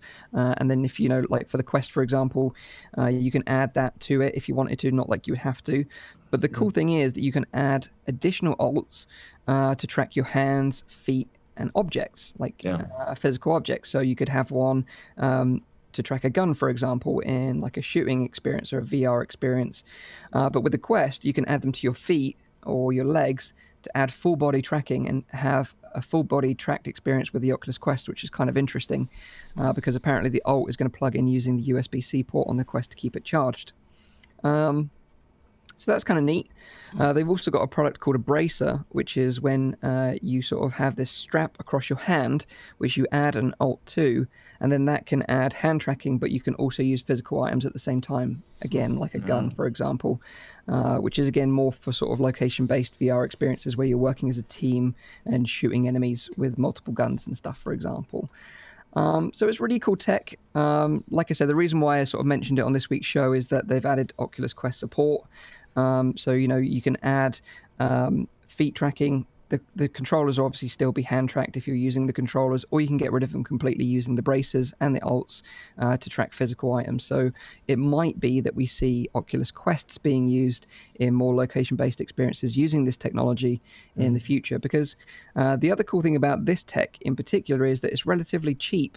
And if you're a developer interested in anti-latency, you can check out their dev kit, which starts at just $350, which for a all-in-one tracking solution is pretty cheap, I would say. And when you look at the form factor being so small, it looks pretty unobtrusive and convenient as well. So, yeah, the power draw of those is probably the most interesting thing to me. Like, the mats on the floor? What powers that? Is it an internal, like one of those micro watch batteries that you then have to replace all of those little trackers in the floor? It's a really good question, and I don't know the answer to it, unfortunately. But you're right. Because it's infrared, they're probably going to need some power of some description. So whether it's kind of linked in a mesh and you just need one power supply to power them all because it's fairly low power consumption, maybe. But I don't know. Infrared LED light or something, or is it an infrared more receiver, or what is it exactly? What kind of infrared? It says infrared light, so I guess it's similar technology to what like the Oculus Quest controllers use, for example, which is really low power consumption. That's almost nothing. Yeah. Actually, just looking. Yeah, sorry to interrupt, Rowdy. Looking at the video, there is a tether coming from the mats. So I'm wondering, because it would be insane to have 96 mats and have to go and unscrew and take a battery out and screw it back in for whatever it is. Even if it was low power drain, like a Zigbee device or something, and it would last 6 months or 2 years or something. Still, you don't want to have to do maintenance on that many. But it's probably the cable connects or something when you put the mats together or something. That's what I'm thinking. It's got to be like grid, something like that. Yeah. So although it's like enterprise VR location-based experiences right now, it could be something that they sell to consumers eventually to add leg tracking, for example, to Quest, so you can have full body tracking in like VR chat, for example. I think that's the sort of one thing that comes to mind for full body tracking with Quest that people might want. But it's just an interesting concept, I think. And I really like the concept. Aside from the power side of it, which is probably their biggest challenge, having a small form factor tracker with the intelligence. I've not seen him, embedding tracking in the floor yet, or before. And the HTC Vive tracker is the most recent similar cousin in the environment that I can remember. So it's good to have something else, because it's been a few years since we've had developers having, something they can toy with. Because those Vive trackers are a puck. Like, they're big. And they're expensive as well. And they're stupid expensive. Recently. 90 quid, isn't it? I think it was even more. I think it was like 120 quid. Oh my God, for one. For one, yeah. So just visit Box VR, Mike. They'll sort you out. You just yeah, exactly. If you have the first ones, then you have to buy new ones because now they have second ones. It's true. They have 2 generations. Seriously? Yeah. Oh God. Dude. One has a USB port, which can be used to power devices as well, but the other one doesn't. I remember someone telling me. Wow. But yeah, like the Vive trackers are an expensive solution, but this is a relatively cheap one. But I think they kind of missed the boat with the go, because I think a lot of people were really interested in this product back then, but they didn't bring it to consumers then. So they kind of missed an opportunity there, I think. Yeah, but again, like Go was such a short adventure before they could even bring it out. People were talking about another headset. So. Exactly. I feel like that short, I know Half-Life is the wrong term to use here, but, and Half-Life Rowdy is science Half-Life. I don't mean Half-Life the game series, but I mean like the time between a headset being a viable product launched to consumers and the time when they're kind of trying to kill it off seems really short for Facebook/Oculus. I don't know if it's just you guys, but they've pulled more than one thing off the market like pretty fast. Design features, software, headsets. I wouldn't be surprised if they've got like the next 2 iterations of both Quest and Rift already lined up though now. Yeah. It's so weird that when when I was in China, I visited a few companies who were still using the Oculus Rift CV1. Yeah. For me, it felt like an ancient thing. For me, it felt like you need to put this in a museum, and I prefer to play with a newer headset. It's weird because in the end, if you think about it, it's still a usable headset. It's still a solid one. And I could also recommend you buying that one if the price is right. Yep. So. There's also a little bit like the curse of like fringe technology, because like things move so fast forward when everyone jumps on that those things are bound to happen, I think. Yeah, I just can't play with that stuff anymore. It's so strange. Yeah. No, I have the same. I find someone said it to me the other day, because there's still people who are hanging on and like haven't gone for Rift S, still have a CV1. It's a notable difference. Like going back is not comfortable. It's not comfortable. Yeah. So that is anti-latency. Last bit of news. God, this has gone on for so long. I apologize. We're screwed. Last bit of news is from the team at White Elk Studio, developers behind the game Covert, which originally released on the Oculus Go, which we've just been talking about. If you're not aware, Covert is an asymmetric VR game in which one player is in VR using the headset playing as the thief, and the other player uses a mobile device or tablet and acts as the hacker to guide the VR player through a series of heists. Nathie and I played this one when I visited him in the Netherlands. Yeah. Was it like a year ago now? Maybe a bit longer? No, it's been 2, Mike. I'm sorry. Has it been 2 years? Definitely. Seriously? I think so. Oh, my days. All my days. Well, when is the last time you took a holiday? Yeah, exactly. We had a lot of fun though, didn't we, Nathie? We played that game. No, I really enjoyed it. The only bit that we didn't have fun in is when you were guiding me and the Go battery died midway through our recording. No. There is another thing that you forgot. It's and the game was bugged. The game was bugged. Yeah. There was a game-breaking bug in one of the missions that we played that only got patched the day before, but we didn't have an internet connection, so we didn't update the game. Yeah, it was chaos. Other than those 2 issues, we had a lot of fun with the game. Yeah, we did have a lot of fun. But yeah. So this week, the team released a trailer for Covert, as it's going to be releasing on PSVR on the 25th of February. It looks like the game's going to still utilize the mobile app, which is available for free on both iOS and Android. And it's a lot of fun to play. Coach Co-op with your friends. But that's not a requirement. You can play with a friend online anywhere in the world, as long as you use something to communicate. So you could use Discord, FaceTime, whatever you want to communicate, and just share the room code with them and play together. Which is and I've done both. It's definitely a game that, like, if you like something like Aspire 1, it kind of feels like that but co-op. It's got some really nice kind of sneaky elements to it, and the app works well. Fun dialogue. I played with my wife. I've played with a friend online as well, and I don't think we've beaten the game just yet. I'd say the graphics are pretty basic, and it looks like they're bringing those same kind of graphics to PlayStation. But I think it's nice to see them go to another market, because that is such a niche of a niche of a niche, right? And you need those additional platforms just to reap back what you put into the game in the first place. So this one is not on Quest yet, right? No, it's not on Quest. But interestingly, on the White Elk website, they also list the game as available for Rift, which I couldn't find on the store. I have never. So it could be that the game is coming to Rift eventually, or Quest. I hope so, because it kind of seems. Sounds like it has not been approved yet, because otherwise it would have already been on the platform by now. Yeah, but it's a fun game, and it's a unique concept which we don't see very often in VR. And other asymmetric games like Carly and the Reaper Man, Akron are great examples of other games where you can have a lot of fun playing with someone that's not in a VR headset.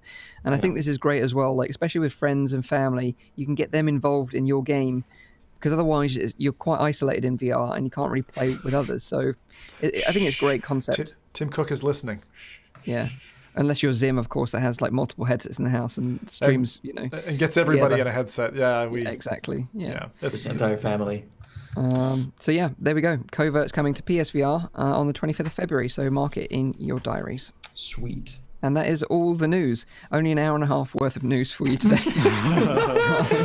So now hour and 25 minutes of bitching and 5 minutes of news, I think. Yeah. So now let's pass it to Zim, who's going to take at least half an hour, and then you've got an hour's worth of Nathie's talking about China. So strap in. Maybe, I can go super fast. It's fine. Well, let's make this a speed run. Like, how fast can Zim do all the releases? Go. How fast can you speak about China? That's gonna. Go on, we'll see how this goes anyway. So, starting off, I've got 4 things to talk about, nice and container, so you guys know what we're going to get into here.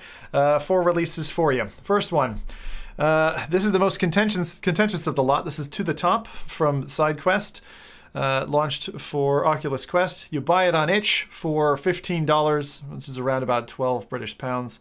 This is from Electric Hat Games and dropped on the 21st of January. Now, why do I say this is quite contentious? Because selling stuff on SideQuest, I think, gets us into hot water, because we start to see a competitor for the Oculus Home Store, and we think maybe that will cause problems. But let's talk about the game for a minute. So what is To the Top? To the Top is a surface-bounding, leap-happy, climby platformer. You leap through a bunch of surreal environments and discover challenges where you journey, as the title suggests, to the top. And it's good. And I was going to ask who all has played this. I haven't played this actually myself. So, Rowdy, you want to? Oh, you should. Yep. I've played it. It's a great game. It's really it's one of the more fun climbing games out there, I think. Yeah, I think I've played every other climbing game, but and the thing is, it has a real sense of height. I think not all climbing games really have that you have that the fear of height, but they do the speed of falling and all that kind of stuff really well. Yeah. And the bouncing mechanics are great fun. When you build up the momentum and then bounce, it's super fun. Yeah. So, I mean, I think this is, so far on SideQuest, it's been getting pretty decent reviews since the beginning. Mm-hmm. I wanted to read out one review, which I liked. So someone had, Costas on SideQuest has posted, I have the game on Steam and decided to get it on the Quest also, since it's asking me for a wireless untethered headset. I got it on itch. If you go through SideQuest, it's installed automatically after buying. The game is a straight port of the PC game. It held a steady 72 frames a second without reprojection. Gameplay is exactly the same, and of course great. Graphics also look very good, the same as the PC version. They've got this kind of abstract comic-like design, gives you a great sense of speed. That's and it's a real shame, because I met the developer behind this game at Oculus Connect, the last one I think, and the game was finished before the Quest even released. For the Quest port of the game was finished before Quest release. So they were all set up for it, and then they just got denied access to the official Oculus store. So it is one of those real sad stories, and I'm glad that the game has a second life, through SideQuest now. Yeah. And I hope people enjoy it. Yeah, because it is really good. It's a shame it's not. I mean, I don't know. Again, we don't know exactly what the reasoning for it is. But yeah. Yeah, it's like Windlands. It's quite intense, but a lot of fun. Yeah, but I mean, the climb is on there as well. It's because it's faster. I mean, it is if you compare Windlands and To the Top to the climb, then both of them are a lot faster paced. Mm-hmm. Maybe indeed. Maybe, yeah. So that's it. To the Top. Next, this one is this is my fun one. I'll pop my own bubble there. All right. So I know last time we spoke about the unfortunate news from Valve that Left 4 Dead wasn't coming, but I'm still gripping wholeheartedly onto that logic. So here we have Crash Course, which was originally a Left 4 Dead expansion map that came. Unfortunately, Crash Course has not got zombies in it, but it's got the next nearest thing. It's got American football players. So Crash Course is a free concussion education app, which is a 360-degree video format 14 minutes long, and you can watch it on YouTube if you want. But they decided to release this on Gear VR and Go, and teaches you about the dangers of concussions, how to recover from them, and treat players if you look for symptoms and all that. So if you ever wanted to ride in the helmet of an American football player, then this is something you can do.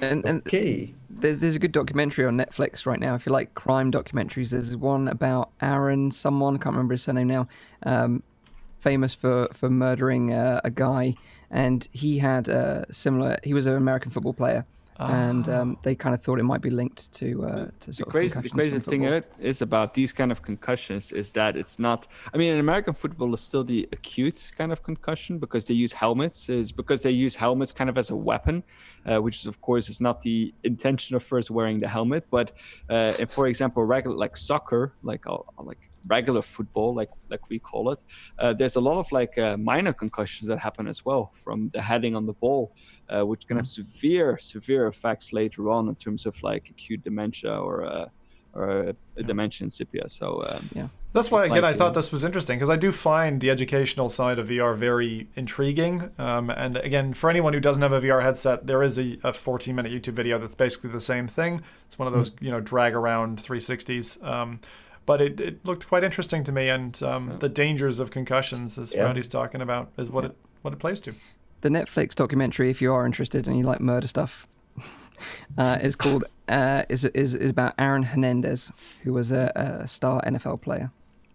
Okay, thanks. Yeah, I saw it. Netflix was pushing it at me this week. Very cool. Very cool. Worth checking out. All right, next one. This one is 24th of January. We had a re-release on a new platform. Squishies, which was previously a PlayStation VR exclusive about a year ago, has come now to PC VR. This game is a bit odd. It's a bit like Marble Maze, Super Monkey Ball. You've got these cute little beasties that you roll around the level. It is a puzzle game, so I know Mike likes his puzzle games. This is reminding me strongly of a game that I still couldn't put my finger on earlier, which was a strategy game, similar level design and stuff. I'll have to look it up. It was in 2016, I think, launched in the UK. This is available for £13 roughly, $17. And this is something that comes with a level editor. So if you want to be able to play your own contraptions or have your friends play contraptions, you can do that as well. And you control the little creatures that you move around the level through push and pull mechanics, get them to jump, fly, and things like that. So if you're into this kind of puzzle game, we don't get that many. It looks a little bit like Water Bears, this one. And Water Bears, yeah. It does, yeah. It's got that kind of cutesy veneer, doesn't it? Some of the mechanics from like Final Contraption. Was that what it's called? Final Contraption. Fantastic Contraption. Fantastic. Oh, I was like, Final Contraption sounds like a Saw film. Final Contraption. Jesus. So, launch title for Vive, right? Yeah, awesome. All right. Best news we got this week, in my opinion, in the releases category was Audica. Audica's coming to Quest. Now, it wasn't a surprise after a couple of leading tweets from the dev team. For $30 approximately, if we're taking the PC price, £23. Audica, which is it's kind of like a blend of Beat Saber and an FPS, is what I like to think. Because you start off with a pair of rhythm blasters, which are basically guns that can shoot targets that are coming at you and have kind of knife edges to them, which you can also slice or smack targets. Very good additional take on rhythm VR games. I like to think of the Bermuda Triangle of rhythm beat games as Beat Saber, Pistol Whip, and Audica. I think that those three make a good set. I think with it coming to Quest, it's gonna be its official launch, because it has been very silent around this game. I have not really felt any hype for it, but now it coming to Quest, I think we're gonna see that again, that effect of how much power standalone has. Yeah, and I'm really looking forward to it as a fan of Harmonix, the dev studio, who also made Dance Central, several Dance Centrals. There is a VR Dance Central as well. Oh, yeah. It's great if you like singing and dancing and looking like a buffoon. And Audica as well, I think is really nice. I don't know if mixed reality capture is going to be possible on the Quest, but that has a very nice look to it from PC Audica as well. Looking forward to it. There was also some DLC that launched for PC Audica, so if you are both paid and free in the past week. So if you are an Audica fan, then look out for that if you haven't tried that material out either. One thing I'd say about Audica is that it is different from Beat Saber, of course, but what I really liked about it, and I found really satisfying, was when you do the trails. So it has linked trails where you shoot the first note and then you trace the rest of the trail Nodes. line. Yeah. It's just super, super satisfying. That is so satisfying in Audica, and they really nailed that. What I didn't like is having to hit those disco balls that come flying at your face. You found that a bit rough, yeah. I could have just scrapped that mechanic. The different levels of difficulty are quite different games. Yeah. I found Beat Saber just kind of gradually increases in intensity. This is like stepped intensity jumps. I totally and agree. they change what you have to deal with. Like you said, the slashing is only there, I think, from like the second and third and fourth level up. I just have stuck in my head forever now, Gold Dust. That track in Audica is amazing. Great track. So those are the quick releases this week. How did I do on time, lads? You did really good, actually. You did really good. Wow. Yeah. Good job, Zim. So now we've got 5 minutes of Nathie telling us what he's done in China, and we're going to say goodbye. No. So Nathie's been to China. Thank you all for watching. Yeah. Hey, it was fun. Bye. So I guess, Nathie, maybe because we're going to continue this next week as well, right? Yeah. We're going to. No, we can keep it a little shorter. So we have some cliffhangers. Give us some of the highlights or something you want to share with us this week. So I actually wanted to cover two things that I experienced VR wise, but let's just cut it to one. It's actually a video that I uploaded this week on my channel. I'm showing it off. So I've been to China for 2 weeks, mainly to, again, connect with all these companies, learning more about the state of VR in Asia, because Asia has a big impact on what happens in the Western market too, because, they make a lot of the stuff, but they also innovate very quickly. It's a big country, so the scale is crazy. But so while I was on this adventure, I did spot some awesome VR stuff that I didn't know existed. It wasn't on my schedule. It just popped up in front of me. And one of those things was I was in a shopping mall in Shenzhen. Shenzhen is like the tech capital of China. It's like Silicon Valley in a way. So that's where they make the Huawei phones, and also a lot of iPhones come from there. So that's where they make all the tech from GPUs to VR headsets to everything tech. And I had a meeting with someone, but I couldn't find where he was located, because it's a big city.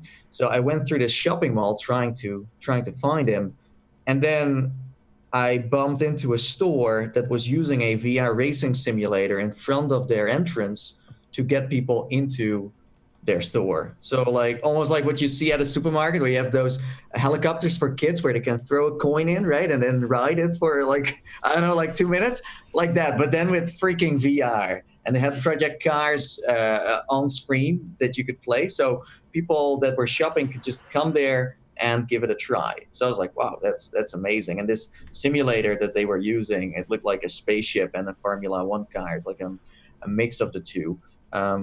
But still, I found it very interesting that they were using this from a marketing perspective, because I don't know, have you ever seen, let's say, a store use something on the outside VR-wise?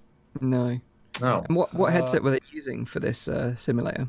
So they were using a DPVR headset, and just like Zim said, and this confirms it once again, they weren't tracking it. So you were just sitting in there, and there was no, let's say, positional tracking at all.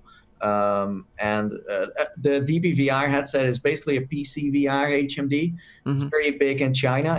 You see it a lot in arcades, actually.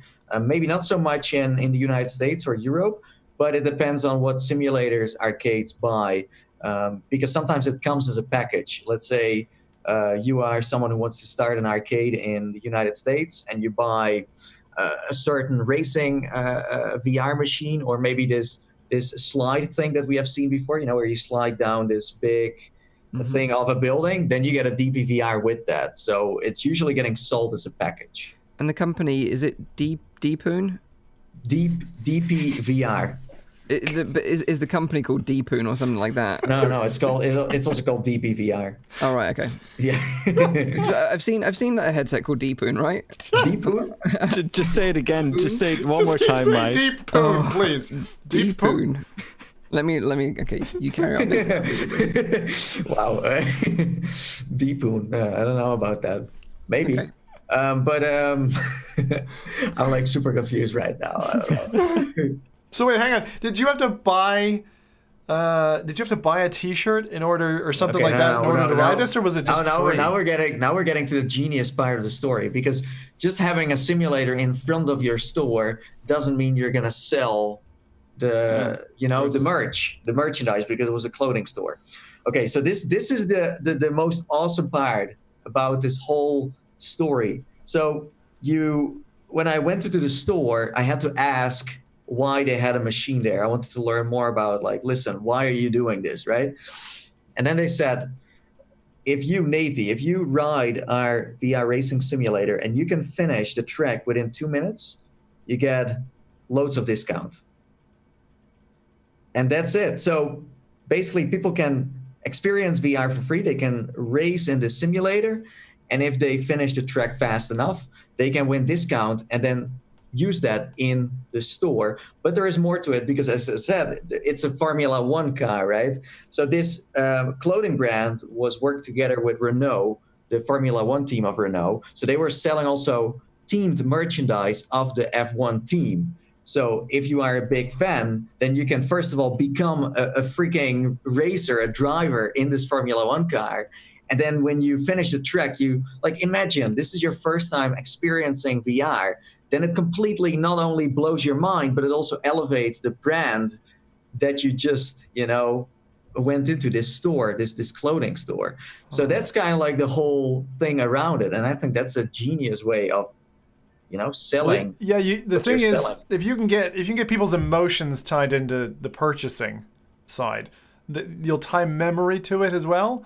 And you get this like positive, the thing is, it's like an afterglow effect in terms of sales. So you'll move into the part where you're like, oh, I had that great experience. I tied it to this shirt I remember because I got it. It's like if you buy clothing on holiday, how you always like think about the place that you bought that clothing or whatever. That's pretty neat. Yeah, and the thing was, they were also building it up. So this store was not just, a clothing store where you can see everything straight away, but it was like almost like a path you were walking through. So first you went in, you saw this guy in a nice suit with like this helmet from the F1 team, and then these a theming of like red and green lights of the Formula One cars taking off, and then you had this hallway with all these pulsing lights that were kind of like getting you into this like super mysterious place where you were really starting to feel a little bit like intense and fast and kind of it was building up. And you just had to scan your phone. You had to scan a QR code, and then you would get a ticket. You would show it to them, and then the discount would straight away go to your phone. Because here we have, of course, like let's say a card, a credit card, and we have it on our phones. But in China, they have WeChat. It's kind of like WhatsApp, but it's everything. It's Instagram, Facebook, Twitter. It's how you pay. It's your social life. It's everything is in one app. Where we are talking about a nightmare. Where we are talking about being concerned about Facebook or other companies. Here, it's just one thing. And that's it, and that's what you use for everything. Is WeChat, is that not government regulated as well? Everything is government regulated in China. Yeah, I think it's like, but I think it's like, I think it's. Well, of course, if you have a very popular, let's say app, software, hardware, then the government is of course more involved than if you have a smaller company. But they are involved with everything, of course, and that's why things like this are happening in China and not anywhere else. Yeah. So that's what I saw. So this is one of the first things I bumped into, but pretty next level from a marketing perspective. So with I did a bit of research. I wasn't going crazy. The company was previously known as Deepoon. Oh, Deepoon VR, and they shortened it to Deepoon. DP. No, now I know what you mean. Of course, Deepoon. Yeah. What were they saying? Did I say it with an accent earlier? What was going on? It's all right, boys. We're gonna get ourselves some Deepoon later. All right. Yeah. So talking about the now known as DPVR headsets, how would you rate it? Because this was a 3DOF headset, you said. No, it's a 6DOF too. Oh, it was a 6DOF, right? Okay. Yeah, but it was why track while you don't have to? Yeah. It's easier for setup reasons. Yeah. So again, like this is a headset that I don't think could compete with the Index or the Rift S, or it's purely made for arcades. Right. And not purely, like, you could use it as at home too, you know, but let's say it's quite an old headset too. I think the first time I got to experience one of those was last year. For the experience that they are offering it for, it's fine. So I wouldn't really compare it with anything else. It's an okay headset, but I've seen better, of course. Yeah. It's just that what I noticed with that headset is that I felt like it was kind of small on my head, you know, and also the field of view was okay. But hey, dude, like I have a freaking Valve Index. So what headset is gonna compete with that, especially if it's like a DPVR? No, it's the right choice. It's an okay headset, and every time I was riding a simulator, I was putting it on, it just does the trick, you know, tracking wise, everything. It's good. Yeah, looking at their website, DPVR website, one of their latest headsets, which is a standalone headset, it has the new Snapdragon XR chip in it, which is quite interesting. I tried it. Oh, you did? Yeah, but that's for another time. Oh, okay. So we'll talk about that on another show. Yeah. But that is the P1 Pro 4K or something like that? Yeah, exactly. They have a lot of models. So one question we should probably answer on this week's show before we wrap up is the question about Viveport, because this is something we've talked about previously a lot on the show about, you know, where Vive is going, and we said that Viveport isn't particularly popular here in the Western market, and it's kind of always been kind of said, well, you know, maybe it's super popular in the Asian market, and is that actually the case? Yeah, so this is very interesting. So last time I said, Viveport is a great platform, and that was also mainly because, you know, I visited HTC. They showed me the numbers. It all looked very good. I spoke to a few people that were running arcades. They were using it too, but as Zim said before, like, the market is shifting very quickly. So this year it's a total different story. Of course, HTC had made a few mistakes hardware-wise with the Cosmos, of course.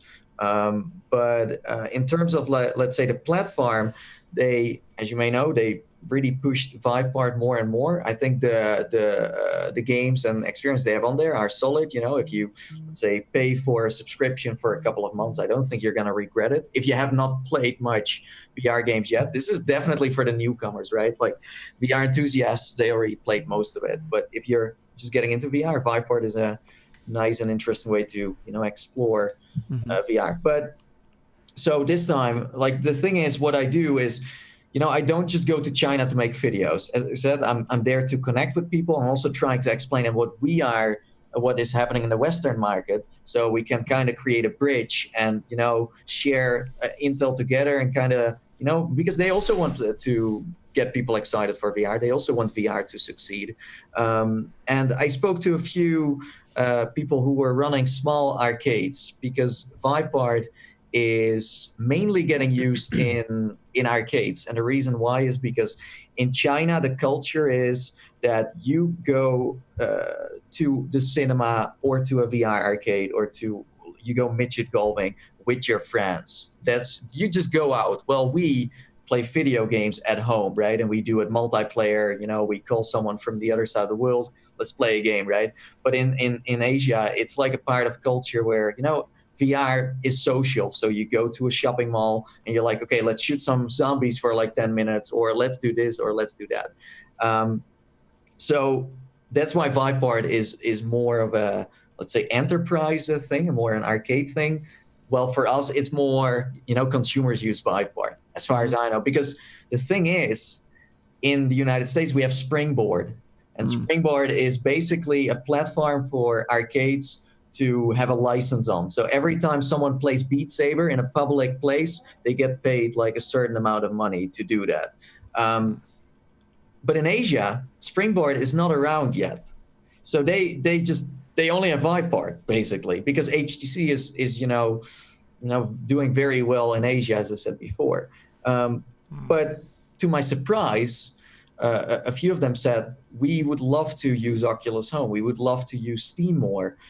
But the thing is, Vivepart has servers that are running in Asia too. Well, if you use Oculus Home, something that is, let's say, not really a thing because Facebook is not welcome in China for certain reasons. They like Oculus Home is almost unusable. You can download Oculus Home. If you have a VPN, you can download it.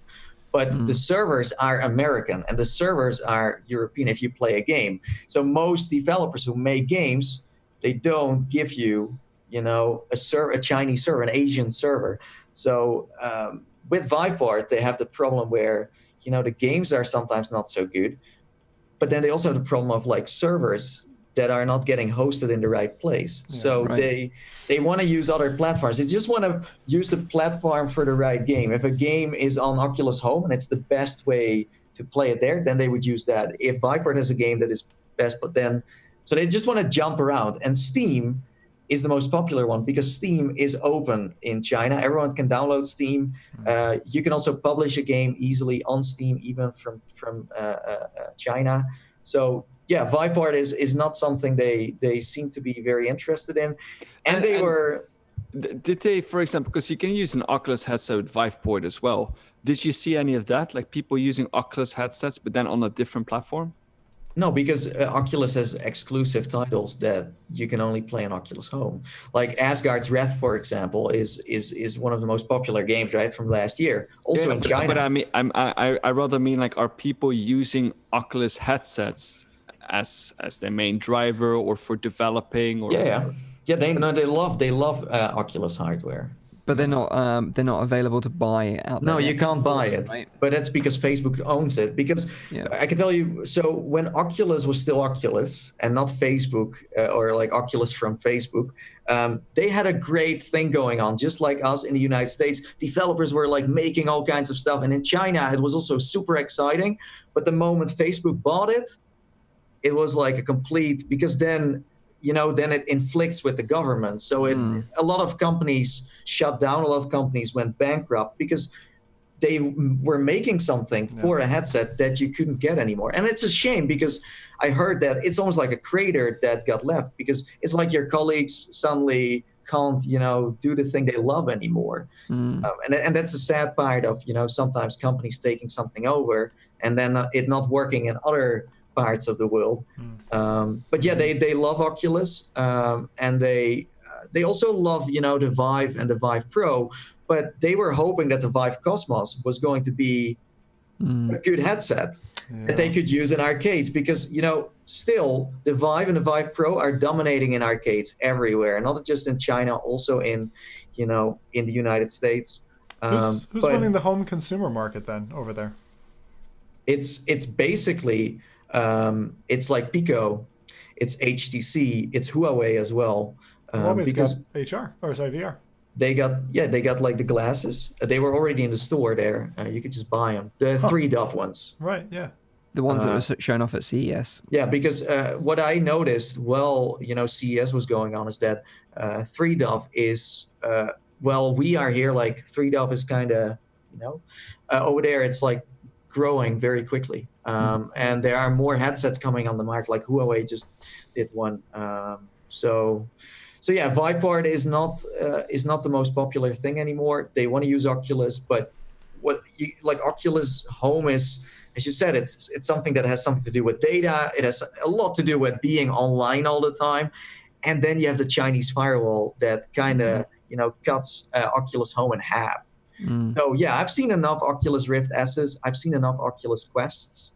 That's not the problem. It's just that online, this platform becomes unusable. Let's say if you had to plug your internet cable out of your computer and have to use Oculus Home, it's not fun to use. Yeah, it's not interesting anymore. It's not like they have like with the Oculus Go, for example, like it was developed by Xiaomi, right, which is a Chinese company. Yeah. So they had two versions of the Go. They had the Western version and the Asian version. Yeah. And they had two completely separate stores. Yeah, but that's because, as you said, they made it, and they're a Chinese company, so they made it for their market. But the other headsets are not made by. Yeah, exactly. So what I wanted to highlight was that, although they have the Quest over there, they don't have like a Chinese Quest store equivalent. Do you know what I mean? So they're kind of stuck with the devices that they've got in the stores that they've got access to. But it shows that even bringing out a Vive Cosmos in China that is just, was a flop and kind of failed, it also had impact on the market there. It's not like Chinese people are, stupid. If they also want to play with good hardware. So no, they were like even in China, I had so many conversations where we're just laughing about the Cosmos and how it failed. But of course, we want HTC to do well. Yeah. Because as we said before, competition-wise, it's absolutely a little, So I really hope so. I really hope so. So if you've got a question for Nathie that you want to know about his visit, maybe we can answer a couple of questions. And I've just got a quick one myself. So obviously we've got the Quest here, which is very sort of cutting edge. Everyone loves it. Standalone, which is the main sort of attraction as the sort of mainstream sort of adopt this headset as their first VR headset. But is there like an equivalent in China right now that is like, would you see in your eyes as a competitor? No, there is no competitor yet. I did hear that our company's working on standalone. Pico, one of them, right?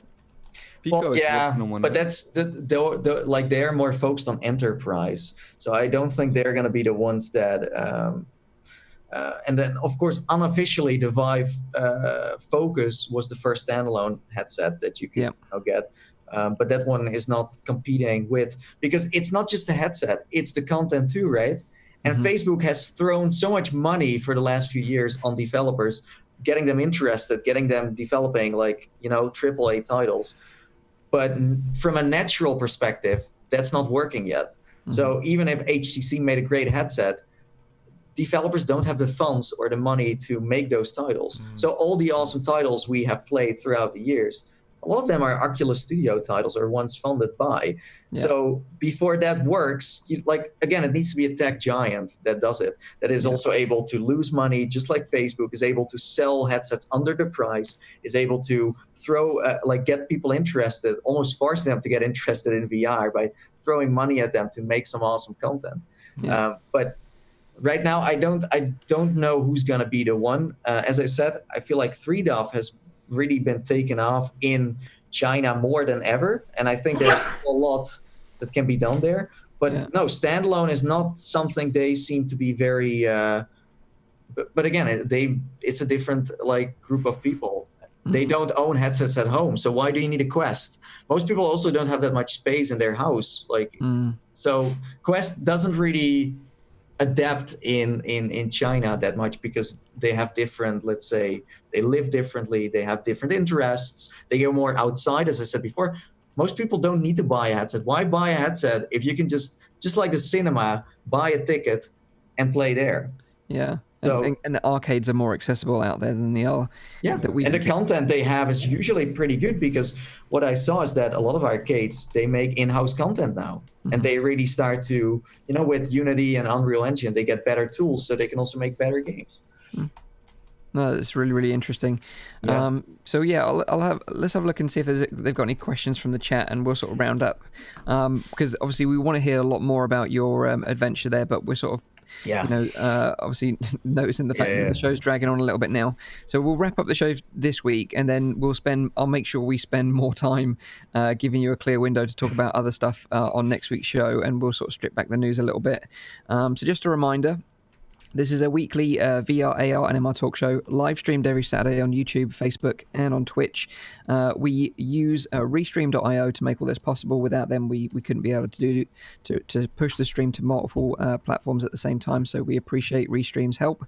You can also catch the show live in VR using Big Screen TV, share a room with up to 8 other people, chat amongst yourselves during the show. A lot of people really enjoy that way to watch the show, so if you're watching in Big Screen TV right now, thank you. We really appreciate all your support. The show goes live at 7 p.m. in Europe, 6 p.m. in the UK, and 12 midday in central US. You can also check out the audio version, which is available on iTunes, SoundCloud, and Spotify, which Rowdy works really hard on making sure it sounds crystal clear for your beautiful ears on your commute or on your travels. And also, I'll do Nathie's bit and say like and subscribe to the YouTube channel. Hit that thumbs up. You've done that very well for the past couple of weeks. Yeah, Mike. I can hear him in the background. Yeah, you can hear me saying that. Yeah. Can anyone figure out this this question? Dental VR says, "How does PAVE does in China? How does Pavlov. How does PAVE does PAVE? So I guess that kind of is a nice segue. Is there a popular Western game that they really love out there? Maybe, do they really enjoy Asgard's Wrath, or is like Pavlov one of their favorites? For example? No, just the games we like. Mm-hmm. Oh yeah, like Asgard's Wrath, extremely popular. Lone Echo, of course, Arizona Sunshine. They're super excited for Half-Life Alyx, mainly because again it's coming out on Steam and they can access that.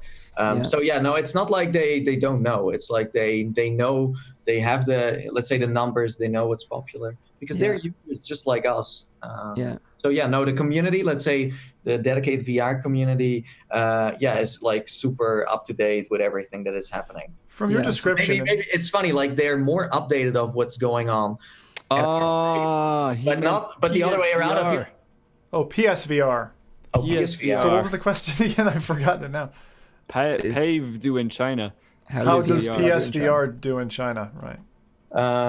So again, like people like to play outside of the house, so they're not very used to owning a computer or a console. And also Chinese people, they are, super busy with work and stuff, so they don't have that much. It's not in their, let's say, culture. Yeah, but also like when you come home, you want to play a game in the evening. They do other stuff. It's just something that is not the youngsters do. The routine. But let's say people like, let's say, are between like 30, 40, 50, whatever. They don't do that stuff, or not everyone. Plus, PlayStation is officially now getting sold since 2 years. Before that, you could not get a PlayStation in the stores. Because again, there's software on it, all needs to be checked, it all needs to be adapted to. So now, it had let's say a slow start, where we know PlayStation since the 90s. For them, it's like PlayStation is a total new thing. Well, what about, since you say there's not really a current leader in the market for headsets? Well, have you seen Pimax a lot around that? Because they've been pushing in Europe a lot, but they have a base in China. So no, but again, the people they want to have good hardware, and they are also not everyone is a big fan of what Pimax does. Plus, Pimax is extremely high end. I've not really seen it this time, but I last time I saw it more because again I was invited by them. I was shown around in areas where they are very active. Funny enough, I have not seen one Pimax. There's not one Pimax. No, not one Pimax in 2 weeks. That's interesting. There's a great final punctuating question here from Hussein that says, "Are Chinese girls more into VR than in the West, where it is male dominated?" I have no idea. I have no idea. It's again if you, let's say, go with friends to an arcade, then I'm sure there is more activity in that sense. Yeah, because I've seen sometimes girls going to an arcade, they were like, oh, what is this? And then they're also more into trying things, where we tend to skip things because we're like, I don't know about this, so they just walk by. Well, Chinese, they really want to, they want to try everything. And to kind of sum it up, So you're saying that the girls over there like to try a lot of things. I knew you was going to spin you could tell that way, Rowdy. But kind of to sum it up, as you may know, I'm a big fan of Tesla, right? And I've been to many stores. I've been to the Tesla store in my own country, also in the United States, now also in China, because Tesla, has a big presence there. But what I noticed, the difference is that when I went to the United States, people look at the car, they talk to each other about it. They usually don't. They maybe go and sit into the car, but most people just watch from a distance. But in China, people opened everything, trunk open, the front open, touching all they were lining up to try the computer. you know where I'm getting to? Yeah, it's they like to get hands-on with stuff. Yeah. So they're like, and that's why the adoption of VR will go faster there too, because they're more open-minded to try these things. Exactly. Yeah. And maybe you should give us a little sneak peek of what you might be talking about next week. Yes, because sure. You visited some interesting companies while you're there, right? Yeah. So I will. I think what I will be doing is I will be talking about a Beat Saber multiplayer machine. Mm-hmm. An unofficial one, a bootleg machine that I don't think the Beat Saber team will be very happy with that it's getting sold, although it's really fun to play on. Yeah, and maybe I should also dive a little bit deeper into what Catwalk VR is up to. So treadmills and also other locomotion methods. Awesome. Yeah, so like I said, I'll make sure that Nathie's got plenty of room to talk about those topics on next week's show. I hope you've enjoyed the show, even though we have dragged on a little bit. It's great to have Nathie back on the show, so welcome back to the show, dude. Same. I really, it's so nice to be back. Like, I really missed it. Like, 2 weeks is freaking long, man. It's a long time. It's a long time. Yeah. But obviously, you won't be waiting that long. We'll be back this time next week, so have a great week in VR. Take care of yourselves, and bye-bye for now. See you later. Yep. Bye-bye. Bye. Bye.